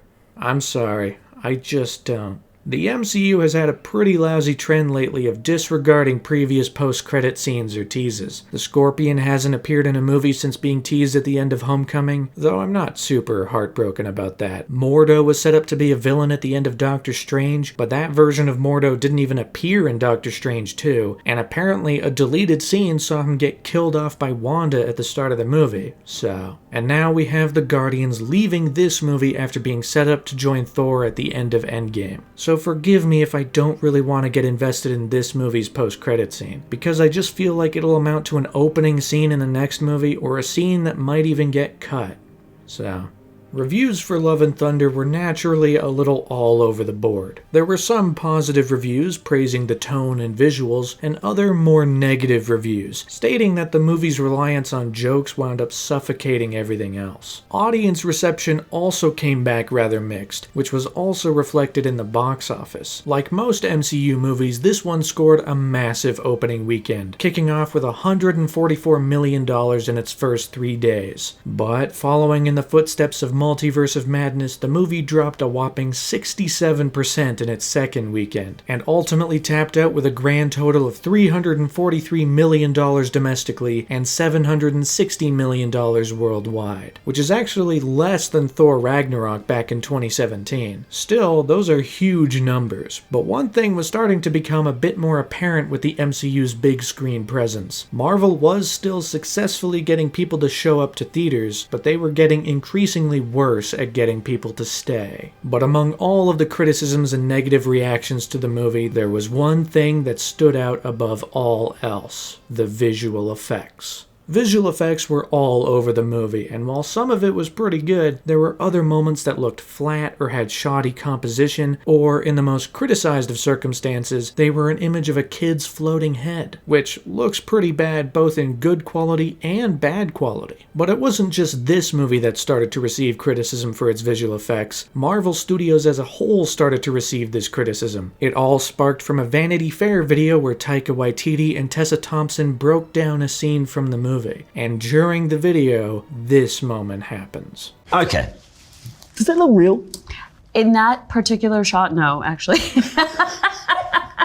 It might not seem like that much on the surface, but this clip featuring the director of the movie wound up sparking several visual effects artists to come forward, albeit anonymously, to reveal how stressful and difficult the working conditions were for Marvel. In short, Marvel Studios doesn't treat visual effects houses all that well. It hires a whole bunch of them to create a whole schwack ton of visual effects on a relatively condensed timeline. Then, because Marvel is famous for doing extensive reshoots on pretty much all of their movies, entire visual effects sequences can be thrown out and replaced with new ones that have to be made on an even more condensed timeline. There are even some cases where they'll make multiple different versions of a given sequence so that they can have options later on, all because no one in charge actually knows what they want until they're ridiculously close to the delivery date. VFX artists are forced to work 6 or 7 day weeks with crazy hours just to get the shots done on time for release, and if a visual effects house can't complete the work on time, they will never work for Marvel again. The abuse and flagrant disregard for visual effects artists has become an industry-wide problem, and Marvel, being the biggest film franchise in the world and utilizing so many visual effects houses, is at the very center of that problem. And it's part of why their visual effects over the years have gotten worse. Compare any shot of Iron Man from the first couple movies to any shot in Love and Thunder, and you'll see the difference. There's more visual effects, there's more movies, and there's way more crunch to get these shots done on wildly condensed timelines. It's no wonder that the She-Hulk trailer looked the way it did. If visual effects houses are barely making it to the release of a movie or show, they're definitely not making it for the trailer that comes out 2 or 3 months earlier. All of this is to say, I wish all visual effects artists a very good unionization, so they can create better visual effects and work less crazy hours so they can spend time with their families. If that means less MCU movies and shows, that is perfectly fine with me. But even though Marvel was facing some negative press following the release of Love and Thunder, their summer was still going strong, and they continued to excite their fans by making a massive appearance at Comic-Con. For the first time since 2019, Marvel was back at Comic-Con. It kicked off the day before their panel with a 60-second trailer for I Am Groot, a series of short films about the little tree guy. I kinda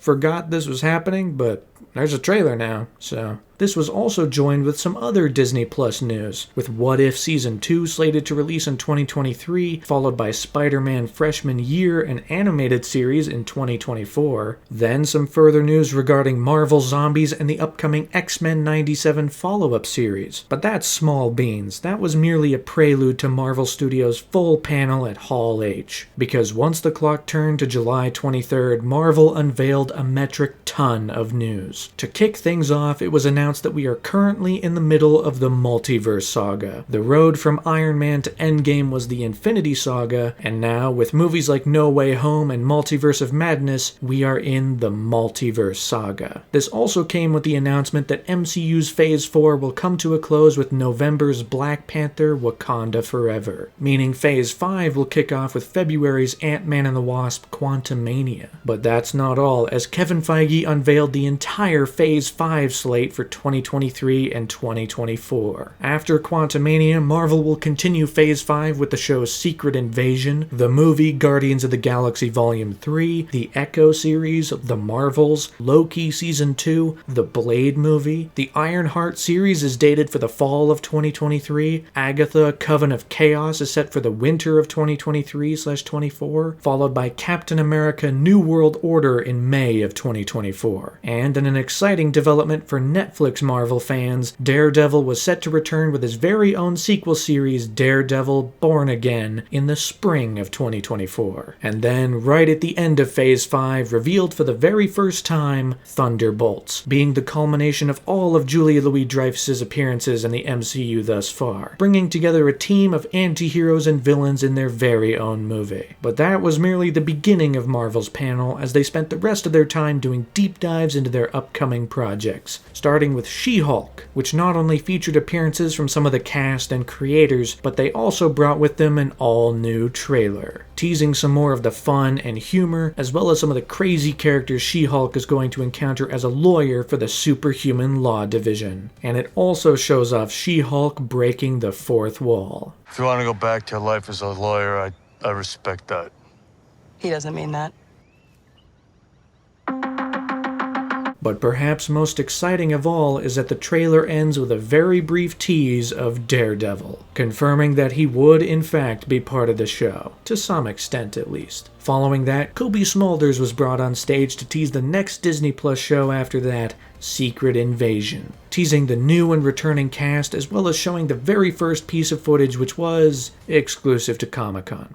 Ant-Man and the Wasp: Quantumania took the stage after that, featuring some of the new and returning cast as well as their very own trailer, which was also exclusive to Comic-Con. But the footage managed to get audiences excited, and it introduced them to the MCU's next big villain, Kang the Conqueror. And right on cue, Jonathan Majors stepped onto the stage to tease his involvement in this next movie. The movie news didn't stop there, as James Gunn rushed on stage to tease Guardians of the Galaxy Volume 3. It also featured its own trailer, which was also exclusive to Comic-Con. Does that even surprise you anymore? They're all exclusive to Comic-Con. But it managed to bring the emotion, as the cast that came on stage could barely contain themselves, as it was the first time they'd seen the footage as well. This also featured a massive appearance from none other than Chukwudi Iwuji, who previously worked with James Gunn on the Peacemaker show, and whose character in this was the subject of much speculation. But here, his identity was confirmed to be the High Evolutionary, the new main villain for the Guardians' third adventure. I can't wait to dissect all of you and see what I can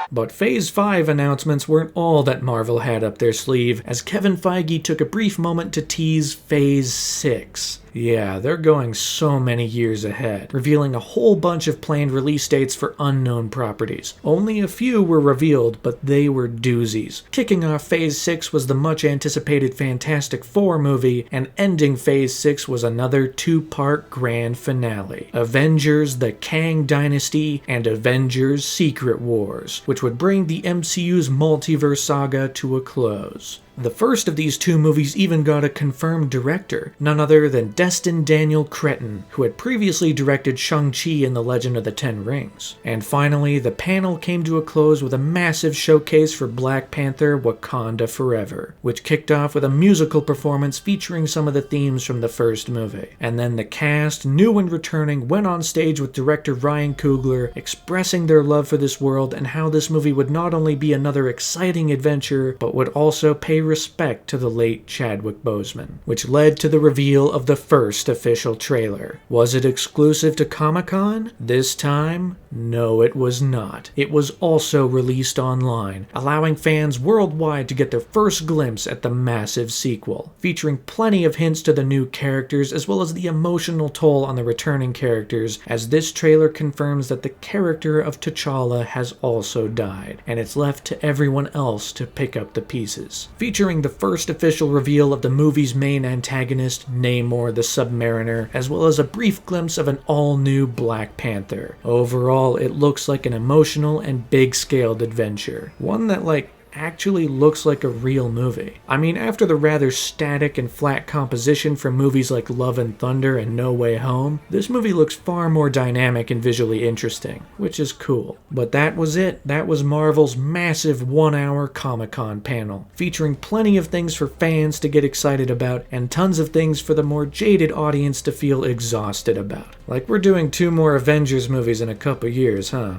Man, this thing is never gonna end, is it? But at least there are some projects in the near future that are exciting, particularly Black Panther 2, promising to be an emotional farewell, and of course, Guardians of the Galaxy Volume 3. The Guardians movies have always been a cut above the rest of the MCU. They've been emotional, they've been heartfelt, they've introduced plenty of the universe's best characters, and this third entry was going to bring everything to a close. And it also brought the promise of focusing on Rocket in ways that none of the other movies have before. Now, if only I could see that Comic-Con exclusive footage for myself. Before either of those were set to release, however, MCU fans would now turn back to Disney+, starting on August 10th with the release of the 5 I Am Groot shorts, which is fun, and following that, fans would tune in on August 18th for the debut of She-Hulk Attorney at Law. Despite several criticisms being levied at the visual effects, plenty of fans were looking forward to the lighthearted tone and especially the appearance of Daredevil. And so, they all tuned into the streaming service to witness the introduction of yet another new MCU hero.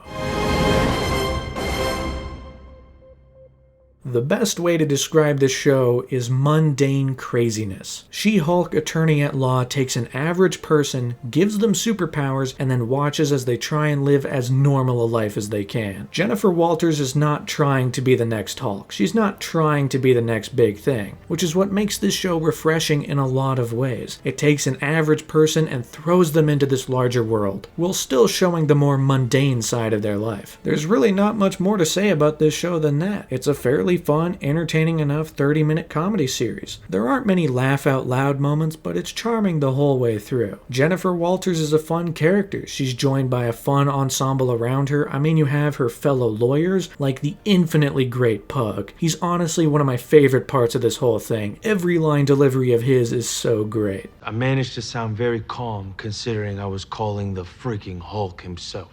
And of course, you have a wide variety of crazy, obscure, superhuman characters. I mean, we got Mr. Immortal, who can kill himself and come back in a moment's notice. You got Leapfrog, who can't seem to get past his own idiocy. Then you have some of the heavier hitters like Emil Blonsky, the Abomination himself, who has completely changed since his appearance in The Incredible Hulk, by the way. The dude's something of a wannabe shaman in this show, trying to help other people with mostly useless platitudes. But he does have his own retreat with a bunch of other obscure characters. Wong even shows up for a little bit and becomes unlikely friends with Madison, who also manages to spoil The Sopranos for him. Don't worry, I won't spoil The Sopranos here. You're all good. Couple it with some fun lines like, Did Doctor Strange have to trademark his name? Did Thor? You chose 2 examples of people who use their real names. and you got yourself a relatively easygoing little comedy show. It's not groundbreaking, it's not revolutionary, it's not really all that impactful to the larger MCU, at least for the most part, but it's a fun little show that was enjoyable to visit every week as it went on. The only places it kind of falls short on are the visual effects, for one thing. I mean, there are moments where the visual effects really shine, where they look pretty solid, and then other moments where you can see the seams. Some lip syncing is a bit off, some of the interaction with real-world objects is a bit off, as are some of the physics. It's not a deal breaker, but it is distracting in a fair amount of areas. And then the other drawback is the actual legal stuff. While there are fun concepts and ideas within the legal plot lines, the courtroom scenes are not as thrilling as they maybe could be. I mean, we've all seen at least one courtroom drama. We've seen how these scenes can be thrilling and tense and sometimes funny, but this show doesn't really hit that. Save for the 8th episode, which has to be all around the best episode of the show, because this is where Jen Walters encounters Matt Murdock. And every scene with the two of them is a lot of fun. Both characters are playing off each other in plenty of great ways and in plenty of scenarios. They're going at it in the courtroom, they're interacting as colleagues at a bar, they're fighting each other as superheroes, they're interacting as heroes, and then of course, they bang at the end. And also, Daredevil gets a hallway to fight in. It's the most complete and fulfilling episode of the season. It speaks to both characters in a fun way and allows Jen to come into her own whilst also finding someone who appreciates her for her, which is nice. And it also features this moment. Morning.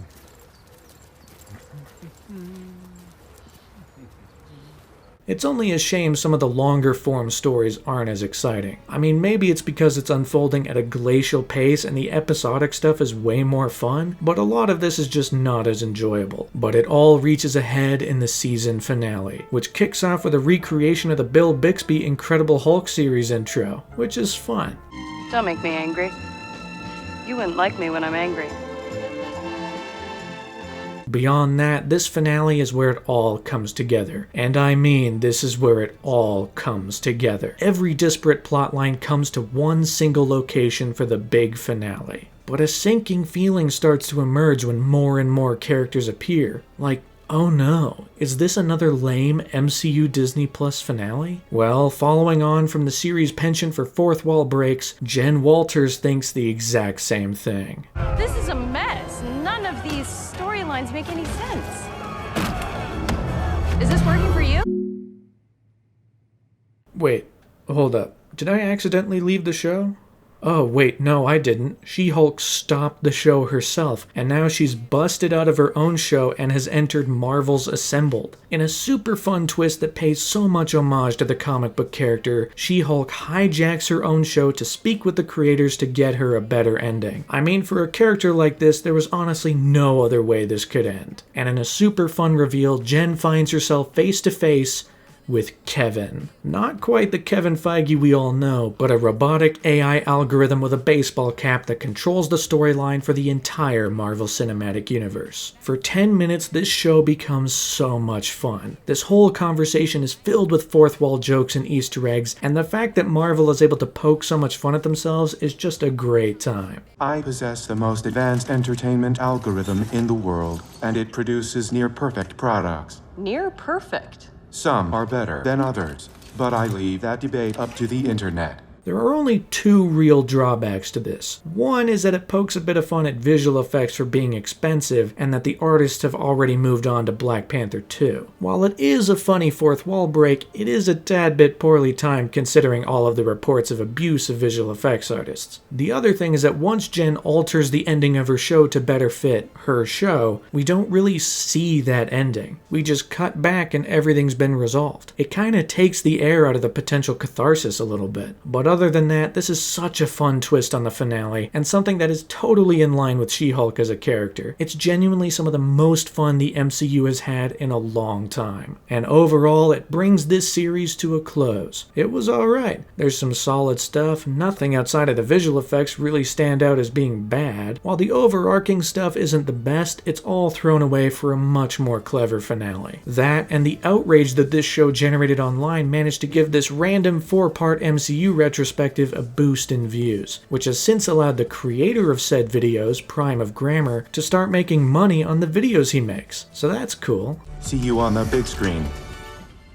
Really? No. Oh, whatever, Kevin. Meanwhile, during the fall months as She-Hulk was smashing things up on the small screen, Marvel continued to make big waves with their future, all of which culminated on September 10th, where Marvel Studios held an hour-long panel at D23 to promote and announce their future slate, all of which started with a full live performance of Save Our City from the Hawkeye show, all because Kevin Feige was a bit jealous that other Disney panels had their own musical number, and so now Marvel has one too. On the movie side of things, Marvel contained panels for Black Panther Wakanda Forever, featuring all new footage exclusive for D23. Ant-Man and the Wasp Quantumania also showed off some D23 exclusive footage. The upcoming Fantastic Four movie found itself a new director with none other than Matt Shakman, who in fact directed all 9 episodes of WandaVision. Captain America New World Order had a sizable presence, revealing some of the cast and even confirming that Tim Blake Nelson would return as the leader. Remember that tease from the end of The Incredible Hulk where he got gamma blood in his brain? And you know how that has since been left completely unresolved? Well, in Captain America 4, Marvel was finally going to pick up on that thread. About a decade and a half later, but they're still doing it. The Marvels got a bit of a showcase as well, where Iman Vellani, Tiana Paris, and Brie Larson took to the stage with director Nia DaCosta to tease the upcoming movie and reveal a tiny bit of D23 exclusive footage. By far the biggest movie reveal though came from Thunderbolts, because it was here that Marvel revealed the entire lineup for this off-kilter team of anti-heroes and villains. Featuring Julia Louis-Dreyfus's Contessa Valentina Allegra de Fontaine, David Harbour's Red Guardian, Hannah John Common's Ghost, Wyatt Russell's U.S. Agent, Olga Kurilenko's Taskmaster, Florence Pugh's Yelena Belova, and finally Sebastian Stan's Winter Soldier. While not quite the same lineup from the comics, Marvel was determined to bring together this team that they had been setting up. At the same time, on the Disney Plus side, there was a brief panel for Ironheart. Secret Invasion got a big spotlight, which even came with its debut trailer. A trailer that was also released online, which across 2 minutes showed off a slightly darker tone, featuring Nick Fury and Talos teaming up to fend off a secret Skrull invasion. You know, just like the title. Also revealing a bunch of new and returning characters from across the MCU and Marvel's next 6-episode Disney Plus series. And following that, there was also a brief panel for Armor Wars starring Don Cheadle, which was said to pick up in some ways off of the events in Secret Invasion. Loki Season 2 had a big showcase, debuting a bit of D23 exclusive footage, as well as showing off some of the cast, both new and returning, who are going to pick up the story right where Season 1 left off. The Echo series got a bit of a showcase, promising to pick up where both Maya Lopez and Kingpin left off after Hawkeye. Vincent D'Onofrio was even part of the panel, and he was eventually joined by Charlie Cox to further build hype for the upcoming Daredevil sequel series. But there was one part of the Disney Plus slate that took audiences a bit by surprise, as Marvel Studios officially revealed their very first special presentation, Werewolf by Night. A Halloween horror special directed by Michael Giacchino. Yeah, the guy who has composed so many great scores for so many movies, including a whole bunch of MCU movies. He was going to make his directorial debut with a 1930s horror special about some of the more obscure corners of the Marvel Universe. And this announcement came with a 90-second trailer that displayed this tone and sensibility perfectly, along with a black and white aesthetic. It looked far more creative than a lot of Marvel's projects, honestly, and quickly got fans' attention as its release was only a few short weeks away, set to debut on October 7th. It was another massive showcase for Marvel, and it followed the previous massive showcase only 2 months earlier. So long as these movies keep making money, they're gonna keep making them, and this panel proved that they were planning on continuing for quite some time. And that promotion continued strong as the clock turned to October 2022, starting with a major shakeup to the Armor Wars series. A shakeup so big that it wasn't going to be a series anymore. While the same writer would still be involved and it would ultimately tell the same kind of story, Armor Wars suddenly became a feature film. Now this is what I've been saying. Man, they really are listening to me. Nah, that's not true. I couldn't even get through that sentence without breaking. Oh my god. Not long after this, excitement once again reached peak levels for Black Panther 2, as on October 3rd, Marvel released the second full trailer, featuring a deeper dive into the emotional weight that this movie will have, as well as a grander introduction for the movie's main antagonist, Namor the Submariner. The first Black Panther movie introduced the entire world of Wakanda, and while this movie will go even deeper there, it will also expand into a whole other world with Namor and his people. The action looks cool, the story feels big and impactful, there's some brief glimpses of Ironheart, and the trailer ends with a full glimpse at the new Black Panther, all of which sent fans into a tizzy as the clock ticked closer and closer to the November 11th debut. Before any of that, however, MCU fans would once again journey to Disney+.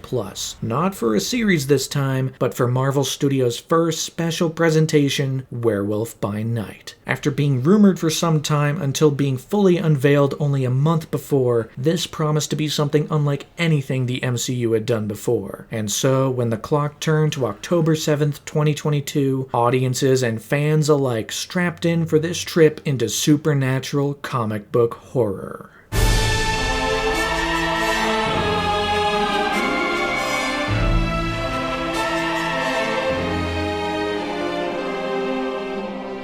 A group of monster hunters have been assembled. Ulysses Bloodstone has died, and his precious Bloodstone is up for the taking. Now another monster, Man-Thing, is being held in a maze-like arena, and whichever one of these hunters, including Ulysses' daughter Elsa Bloodstone, can kill the monster, they will get the Bloodstone. But a wrinkle is thrown into the works when it's revealed that one of the hunters, Jack Russell, is actually friends with the beast, and he even knows the monster's real name. It's Ted, by the way. The guy's name is Ted.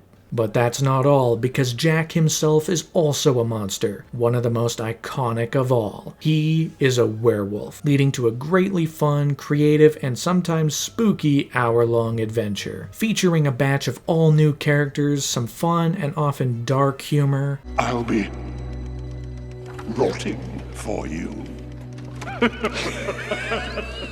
And you have yourself a worthy little Halloween special that can easily become something you can watch every year. It has virtually no connection to the larger MCU, it stands entirely on its own. The direction is great, the black and white visuals are also great, harkening back to 1930s era monster movies. It's spooky, it's scary, it's funny, sometimes gory, it's really all you could ask for. And Ted is great. Ted's just a great guy all around. We like Ted. Ted's cool. There's really nothing more to say about it than that. It's a solid Halloween special that can become an instant yearly tradition that you can have a hell of a good time with. Overall, for Marvel Studios' first special presentation, they locked onto something good. And it's a very good directorial debut for Michael Giacchino, who, of course, also did the music, which is great as always. And critical reception felt the same way, with positive reviews almost across the board, praising the visuals, the tone, the characters. Everything about this seemed completely antithetical to the rest of the MCU, and that's perhaps part of what makes it as good as it is, and also what made critics and audiences say, give us more, please. And honestly, if Marvel were to go more in this direction, less interconnected stories and more of the small one-off adventures with a clear style and goal, that might honestly work out for the better. I guess we'll have to wait and see if this is a one-off, which would be fine, or a viable option for the future. But regardless of if these special presentations were the long-term future for the MCU, there was another one coming up right down the line. Something that was going to be completely different in tone, yet have its own holiday to celebrate. None other than the Guardians of the Galaxy Holiday Special. And right on cue, the very first trailer arrived right at the end of October. It's a brief trailer, but it gives you all you need to know. After the death of Gamora, Peter Quill's been having a rough go of it. And so, with Christmas around the corner, Drax and Mantis team up to go to Earth to get Peter the most special Christmas gift they can possibly think of. And what do they decide to get him? None other than Kevin Bacon. You're coming with us as a Christmas present.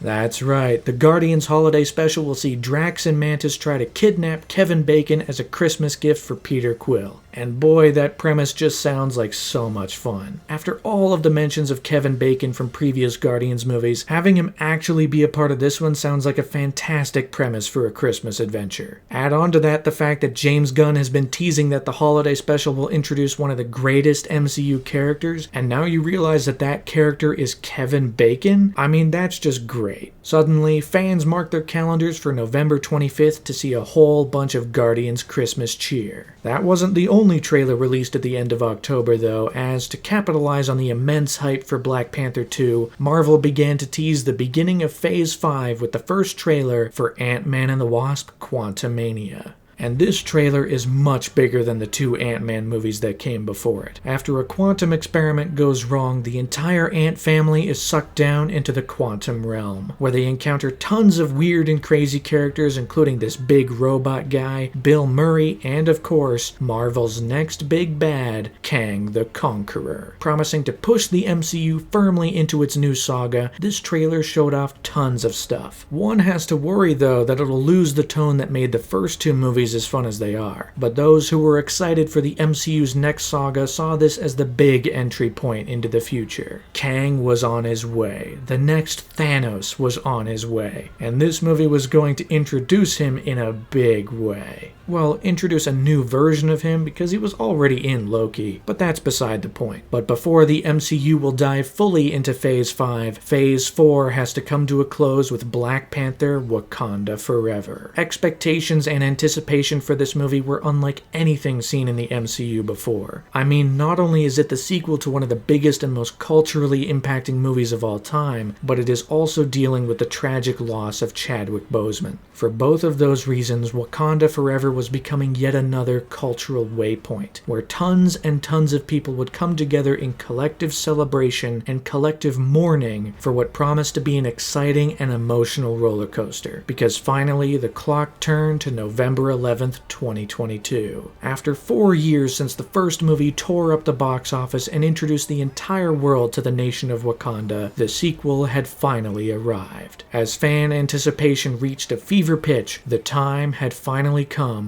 to re-enter Wakanda once again.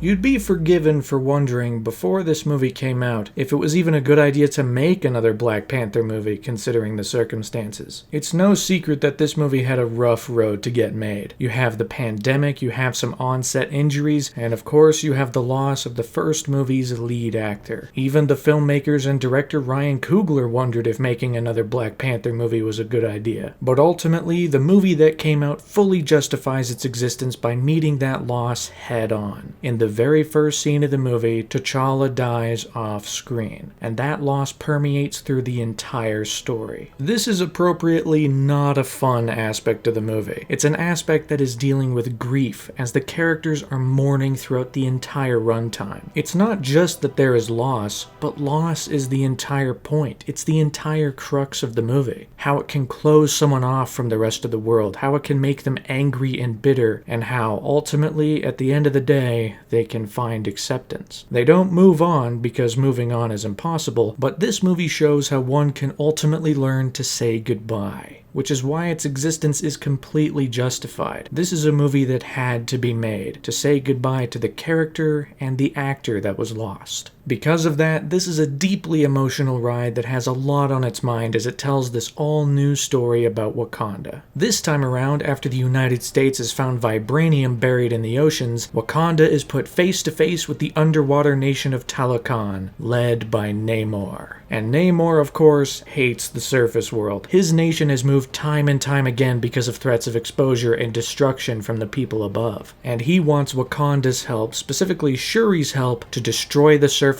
and claim the world for themselves. All of which sparks a big, quite long, and expansive adventure that reunites plenty of the familiar characters from the first movie and joins them with new faces like Aneka, the latest member of the Dora Milaje. Riri Williams also makes an appearance, even suiting up a couple times as Ironheart, her very own interpretation of Iron Man technology. And she's a lot of fun. She brings a lot of humor to this movie. The Black Panther is gone.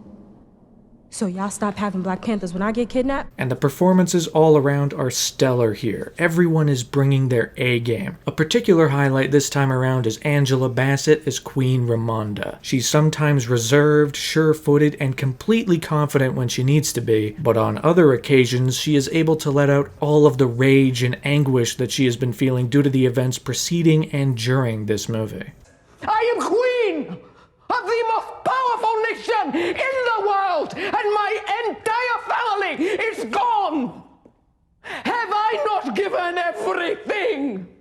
At the same time, like the first movie, the production design and world building is worlds beyond what most MCU movies have to offer. Wakanda is still fantastic, with some expansions and new corners that weren't in the first movie. But the real triumph comes from Talokan. It's vibrant, it's cool, there isn't a huge sense of what some people do, in their free time, but there are plenty of cool locations and interesting ideas here. The only places this movie really kind of falls short on are some of the visual effects are a little shaky. There's not enough M'Baku. I mean, he does have a fair amount to do, but it'd be nice if he had like 500 times more. And the whole US side of things is a little unimportant. That, and it features another appearance by Contessa Valentina Allegra de Fontaine, who I can't say I'm super interested in at this point. It is funny that she was once married to Martin Freeman's Everett Ross, though. That's fun. I like that. The action here is also pretty solid. There's a fun chase scene through Boston early on, featuring some cool moments with Ironheart, but things really take a turn once the deal between Shuri and Namor falls apart. Namor wanted Wakanda to help them fight against the surface world, but once Shuri escapes with Nakia and Riri Williams, Namor uses his anger and attacks Wakanda,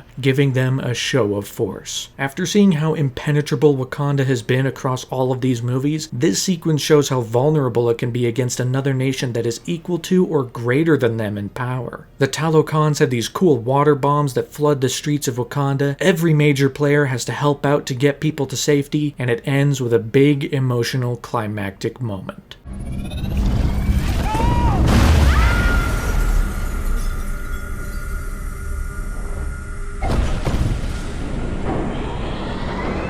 In a show of force, Namor winds up killing Queen Ramonda, which is absolutely devastating to Shuri, who has already lost a ton up to this point. And it's this death that springs Wakanda back into action, because Shuri hunkers down and recreates the heart-shaped herb, the same plant that gifted its user the powers of the Black Panther, the same plant that allows you to travel to the ancestral plane, which means after she drinks some herself, she not only gains immense power, but she has a brief and thrilling conversation with none other than Killmonger. This scene is fantastic. Not only does it bring back some of Killmonger's own convictions that hit hard in the first movie, but it also speaks directly to Shuri's own anger and lust for vengeance in this movie. And ultimately, with these new powers and Shuri's mind dead set on getting revenge on Namor, she becomes the next Wakandan to don the armor of the Black Panther.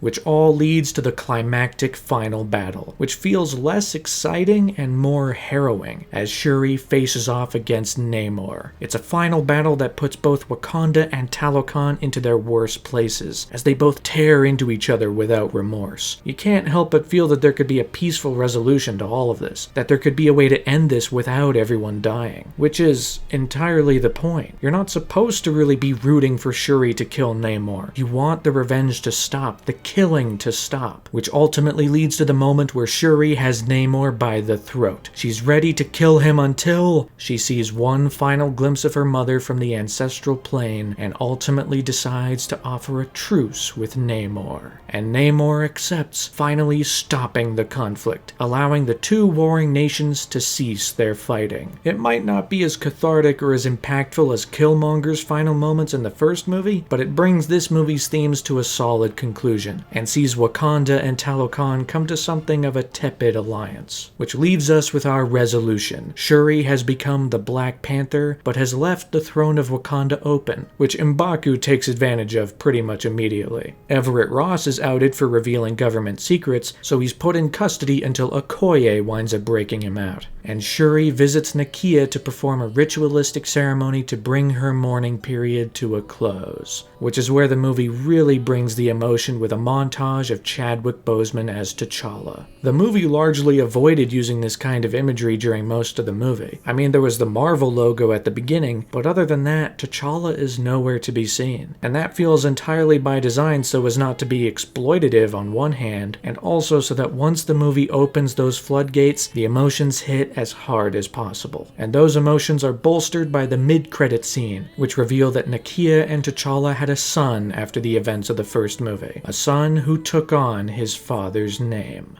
My name is Prince T'Challa, son of King T'Challa.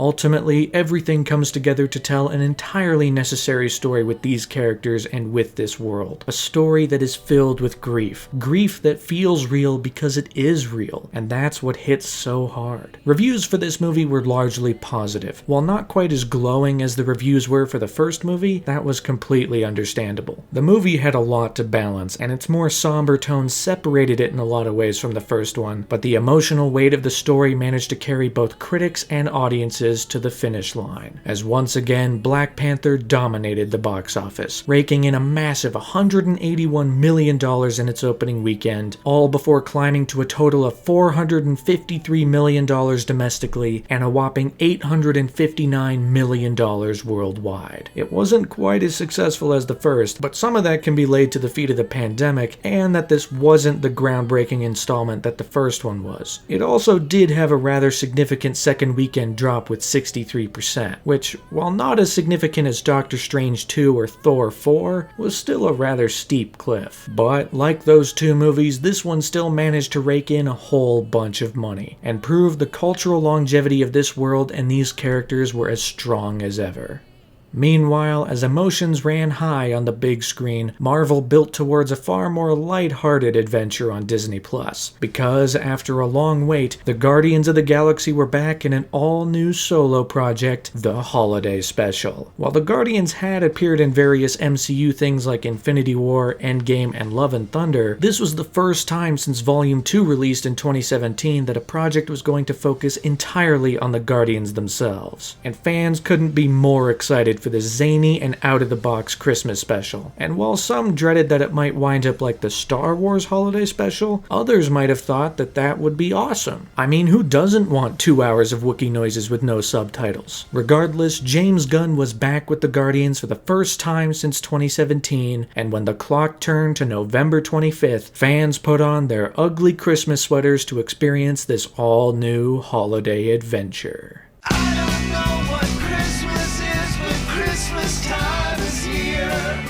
Like the trailer promised, this special does in fact see Drax and Mantis travel to Earth to capture Kevin Bacon as a Christmas gift to help cheer up Peter Quill. And just like the trailer, it is just as fun, if not more fun, in its full glory. This is such a charming 40-minute little adventure that brings the humor, the heart, everything you could really want from a holiday special like this. I mean, the thing bookends with animated sequences with Yondu that show how Peter Quill gave him the Christmas spirit. Not only did Peter Quill spark Yondu's love for having little guys on his console, but Yondu also gifted Quill his trademarked blasters. Then you couple that with a couple original songs at the start and end, the first one being an actual banger. I mean, it's both funny and catchy. It's crazy. Drax and Mantis have so much fun on Earth as well. There's so much fish out of water humor. They even encounter Psykill from GoBots, which immediately sparks Drax into a rage. No! I'm sorry, GoBots killed his cousin! I wonder what Drax would think of Megatron. Their first encounter with Kevin Bacon is absurd and zany in the best ways, and Mantis does this. But where the special hits the hardest is with its heart, and it all comes in the last 10 minutes, where not only do all of the Guardians give each other gifts, like little models of the adventure, including Kraglin holding a model of himself, holding a model of himself, holding a... you get it. Nebula even gifts Rocket Bucky's arm. Bucky's arm? And then, in the real turn for the story, Mantis reveals that she is in fact Peter Quill's sister. And upon realizing this, Peter says, "That's the greatest Christmas gift I could ever get." I mean, it pulls at the heartstrings, it speaks to the souls of these characters, and it will no doubt become an instant yearly tradition for many people. I mean, it has Kevin Bacon in it. He got captured, brainwashed, then unbrainwashed, then did a big musical number at the end. I mean, what more can you ask for? Wow. I guess all actors aren't complete pieces of shit. Critical reception to this was similarly positive, praising the heart, the humor, and the performances from both Dave Bautista and Pom Klementieff, who are able to take the spotlight here like never before. But at the same time, it also makes me realize that these are the only characters I care about anymore. The other corners of the MCU can be fun, but the Guardians entries are something else. And soon enough, those entries are going to come to an end. And with the holiday special released on Disney+, it is time to start thinking about that end. Because only a short week later, on December 1st, Marvel Studios released the first official trailer for Guardians of the Galaxy Volume 3. We were gone for quite a while. But no matter what happens next, the galaxy still needs its guardians. Across 2 minutes, this trailer promises a significantly darker tone than the holiday special, but that tone is totally warranted as this promises to be an emotional farewell for all of these characters, featuring every major returning character as well as some new faces like Adam Warlock, and promising a deep dive into the history of Rocket. Given that this promises to be the end, the emotions run high even in this trailer, as there are plenty of key moments, namely this one shot of Peter Quill screaming, that are sure to be emotionally tense. I mean, if Groot's death in Volume 1 and Yondu's death in Volume 2 are any indication, Volume 3 is gonna bring the emotional hurt. And I, for one, am strapped in to see this through to the finish line.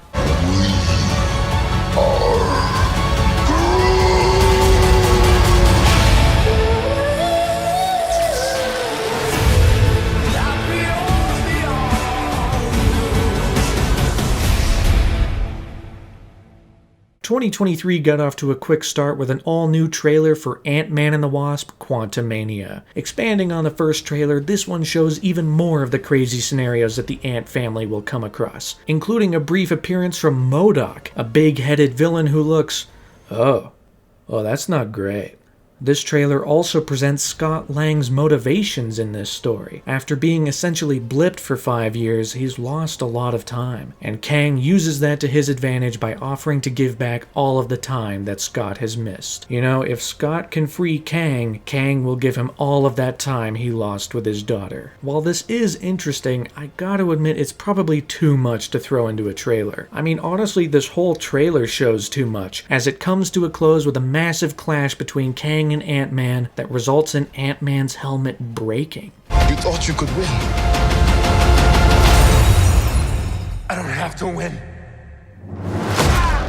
We both just have to lose. Like, whoa, I don't want to see the end of the movie yet. Save that for the movie. Regardless, excitement for Quantumania started to skyrocket after this, as Marvel promised it would shake up the MCU in similar fashion to the Winter Soldier and Civil War. A high bar to be sure. I guess we'll see if Ant-Man is up to the task. But before Ant-Man and the Wasp could tear it up on the big screen, Marvel made a splash at the Super Bowl, specifically with Guardians of the Galaxy 3. Not only revealing an all-new 30-second spot during the game, but like Doctor Strange the year before, Marvel released an all-new theatrical trailer. Across 2.5 minutes, this trailer brings the heat, showing off more of the action, the spectacle, as well as promising even more heavy emotions as we gear up to see the last adventure with this team of Guardians. It's big, it looks cool, the music is great once again, and I gotta tell you, there are moments in this movie that are gonna hurt. Especially when, all put together, these trailers really seem to hint that Rocket is a goner this time. I mean,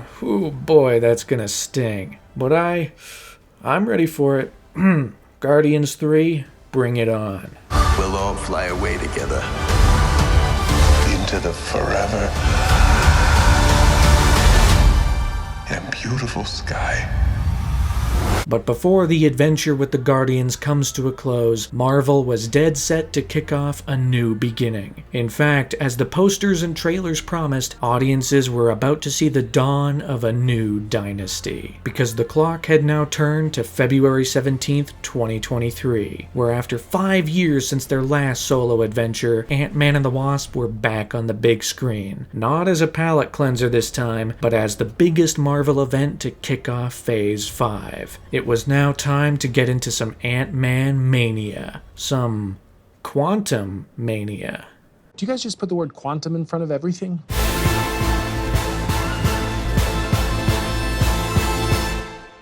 I have to offer a formal apology to Eternals. While I still don't really like that movie, this right here, Quantumania, is the worst movie of the entire franchise. Now, granted, the Ant-Man movies have never been my favorites, but they have some good stuff in them. There's some fun humor, there's some heart, and the movies have a lot of fun with things shrinking and growing. Ant-Man's in a bathtub, he's inside of a vacuum. The second one goes crazy with shrinking cars, a growing Pez dispenser, and a shrinking building. And there's also lots of fun to be had with the three wombats, Luis, Kurt, and Dave. You have Luis's stories, you have their zany humor. They were having a good time in those previous 2 movies, but none of that is in here. Instead, we are treated to an adventure pretty much exclusively in the quantum realm, where the whole movie is shot against a green screen, and you can tell. The visual effects are pretty rough. Everything looks like mud, it's all just brown and dark, and the action feels so uninspired. It's such a step down from the sequences in the first movie. I mean, just look at how creative some of this stuff was in the first one. The entire plot of this movie is also predicated on Janet Van Dyne not telling anyone else, well, anything about her experience in the quantum realm. Worse yet, this isn't treated as a major character flaw, which just makes it feel even more like an excuse to have a plot happen. But I think the big thing that sinks this movie is one simple fact. It didn't need to exist. Ant-Man's story ended in Ant-Man and the Wasp. Those 2 movies are a relatively solid pairing. The first one gets Scott into the suit, it introduces some of the characters, has a fun heist plot, and ultimately establishes the quantum realm and that Janet's been trapped there for a long time. Then, piggybacking off of that, the second one sees Hope Van Dyne take on the Wasp as the gang work together to finally get Janet out. And once they do, they all get a nice, happy ending. Sure, there was a 5-year hiccup in there and Ant-Man helped the Avengers with a time travel thing, but once that was all wrapped up, the characters were back in the same place they were, which just makes this movie feel wholly unnecessary. In fact, the only thing it really has going for it is Kang. Because this isn't really a movie. This is a 2-hour trailer for the next 2 Avengers movies. After about an hour of teasing, this movie finally introduces us to the quintessential version of Kang. We saw He Who Remains in Loki, but now we have the real deal. And he's relatively solid here. He's menacing, he has screen presence, he greatly outmatches all of our heroes, and he promises that something big is coming if he doesn't ultimately escape the quantum realm. The only downside to Kang being a major focus, though, is that the rest of the movie loses its sight on the characters. None of the characters really have that much of an arc, especially Hope. I mean, she's got nothing to do in this movie, which is a shame. That, and the whole story established by the trailer that Scott Lang wants to gain back the time he lost with Cassie, isn't actually in the movie. Whether that was in an older version of the movie or just forged for the trailer, I don't know. Either way, it's super lame that it's not actually in here. And it gives Scott very little to actually do. You know, there's nothing going on internally with him. There's a funny red guy though. I like the little red guy, and how he's sad that he doesn't have any holes, but then at the end, he does have holes. I have holes!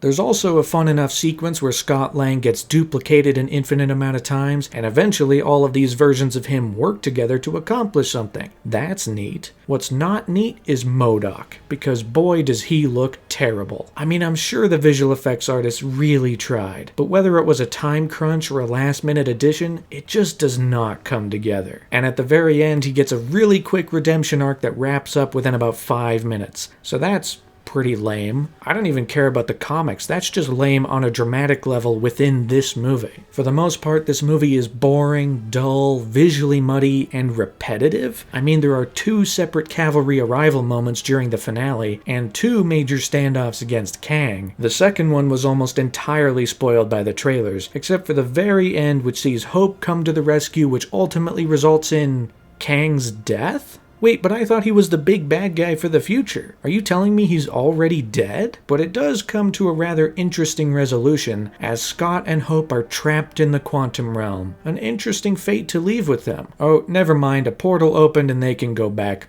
All good. And so, the movie comes to a close. Everyone has left the quantum realm, Kang's been defeated, and each character is in pretty much the same place they were when the movie started. So, that's cool. And of course, it wouldn't be a Marvel movie if we didn't have some post-credit scenes. One of them features a brief tease for Loki Season 2, where Loki and Mobius are at some old-timey show, when another variant of Kang appears, setting the stage for his return. But that's not the only Kang, as the other post-credit scene features an entire army of Kangs appearing. There's like thousands of them from across the multiverse. All of them are assembling in the wake of Kang's demise, and together they're no doubt gonna join forces to wreak havoc on the Avengers for the Kang dynasty.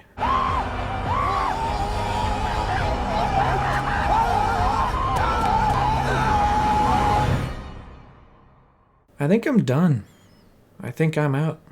I have been following this series since the beginning in 2008, and after 15 years, I have finally stopped caring. This movie was supposed to establish Kang as the next ultimate foe for the Avengers, and I thought that meant this guy. You know, the guy we actually spend time with? But no, that guy dies, and now I'm supposed to care about 100,000 more of him showing up, and I don't.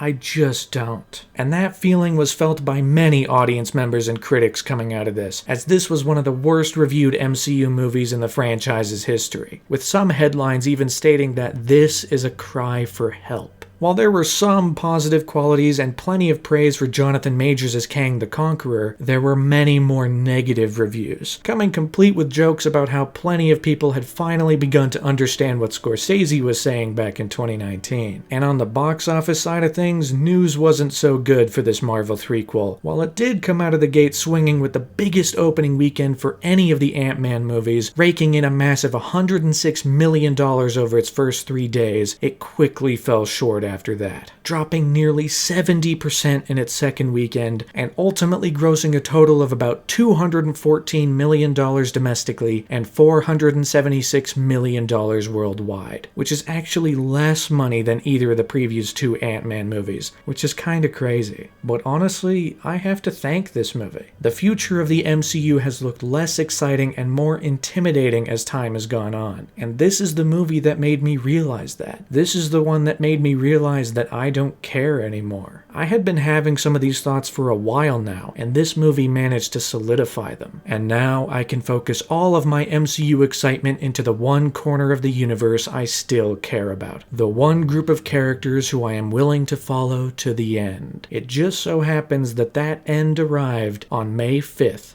2023.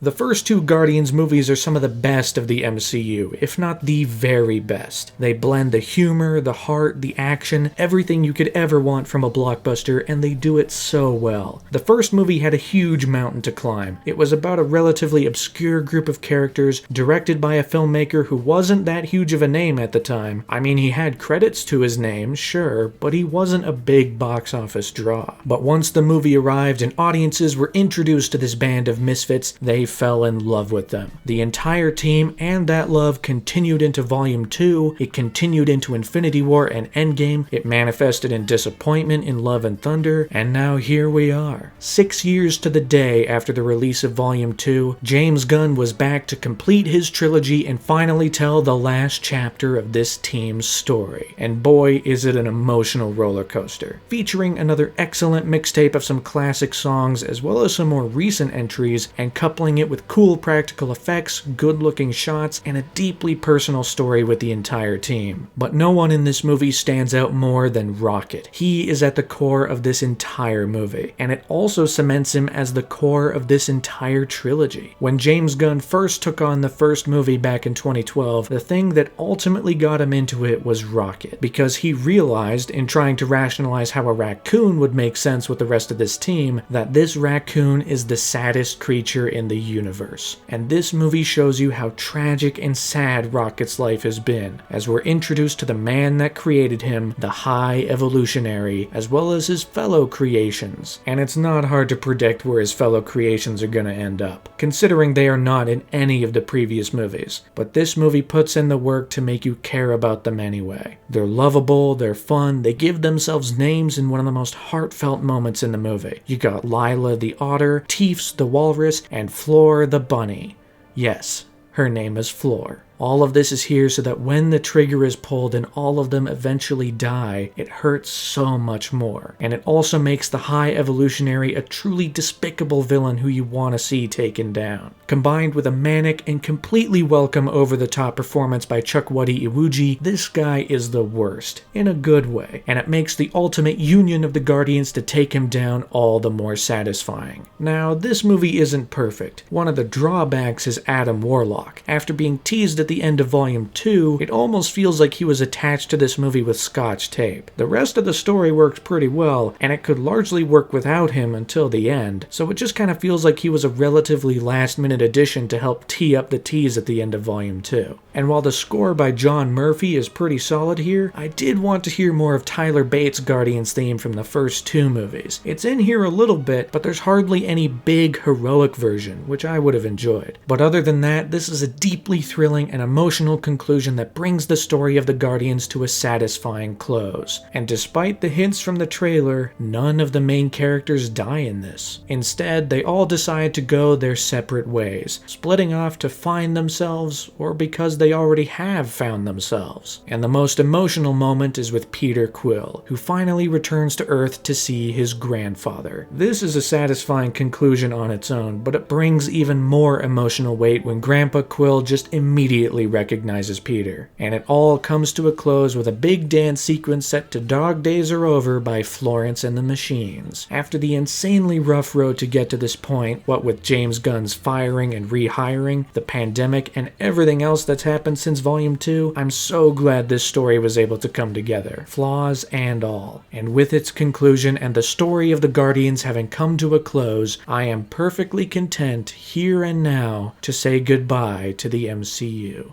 Because in recalling everything that's happened in the last 2 years, I have come to one single conclusion. The year is 2023, and the story of the MCU has been over for 4 years. While far from perfect, the Infinity Saga managed to tell an unprecedented interconnected story about a group of heroes who occasionally assemble to fight the forces of evil, and it all came together in a massive two-parter that swept up audiences the world over. But even that journey was rocky along the way. Certain developments took ages to come together, and while the conclusion was big and satisfying in its own right, the lengthy setup was just that. It was lengthy. And despite Marvel promising a new saga and a new massive two-parter to close out this next era of the MCU, I just don't know if I want to do all of that again. For one thing, I'm older. My attention span is different than it was. For another thing, there have been more interesting and exciting blockbusters that have taken the world by storm. Big practical effects movies like Top Gun Maverick, and even massive visual effects productions like Avatar: The Way of Water, both of which are still huge blockbuster crowd pleasers, but they're more interesting than what Marvel is doing right now. And despite some of the box office tumbles that some of the recent MCU movies have had, especially Quantumania, I know that this franchise will have its fans for a long time. And as long as there are fans who will see every movie, the MCU is gonna continue. So long as they make money, they're gonna make more movies. But since the future slate looks more and more intimidating by the day, I have to do myself a favor and tap out. Because while I am a different person now than I was before, the MCU is also a different beast than it was before. The movies have gotten less enjoyable with some exceptions. Phase 4 was kind of all over the place both in terms of quality as well as its ultimate aims. Promises made by previous movies are either swiftly abandoned or ignored. Characters are inconsistent between entries or within a single movie on its own. And the whole thing feels largely unnecessary because of the fact that the story ended with Endgame, which is probably why my favorite entries, Spider-Man, Black Panther, and Guardians 3, have stood apart from the crowd. None of them are really about setting up the future. I mean, Spider-Man kinda is, but all of them are conclusions in a way. Spider-Man and Guardians are more obvious conclusions, but the exercise of saying goodbye in Black Panther 2 is also a fitting end for that story. If they didn't make another Spider-Man or Guardians movie, I'd be fine with that. Sometimes things just gotta end. But at the same time, there is a singular problem at the heart of all of this. A singular reason why the MCU has gotten so many to become tired or jaded or want to step away. And that is Disney+.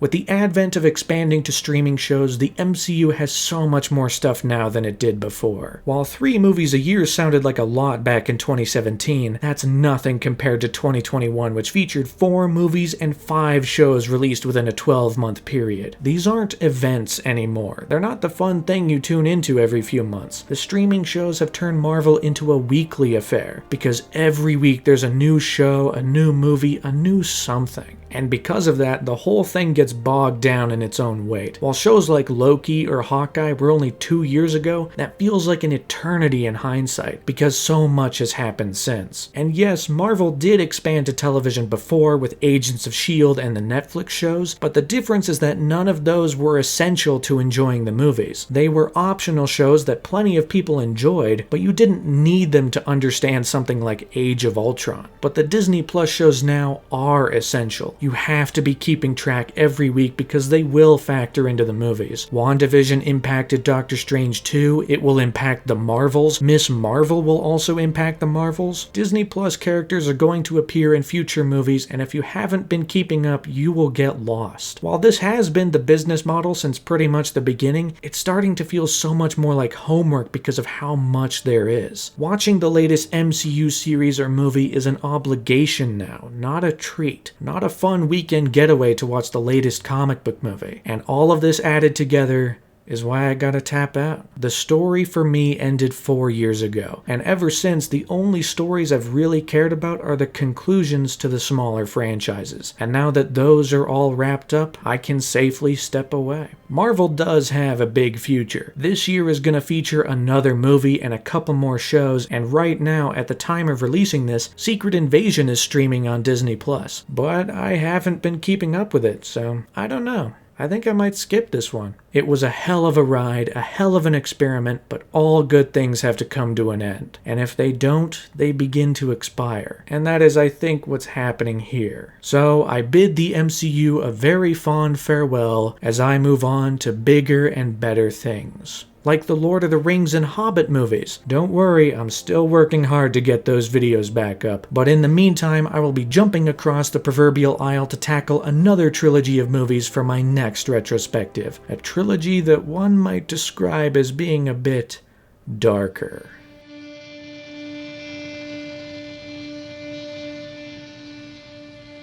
Until then, however, this will be the end of this video, and I will see you guys later.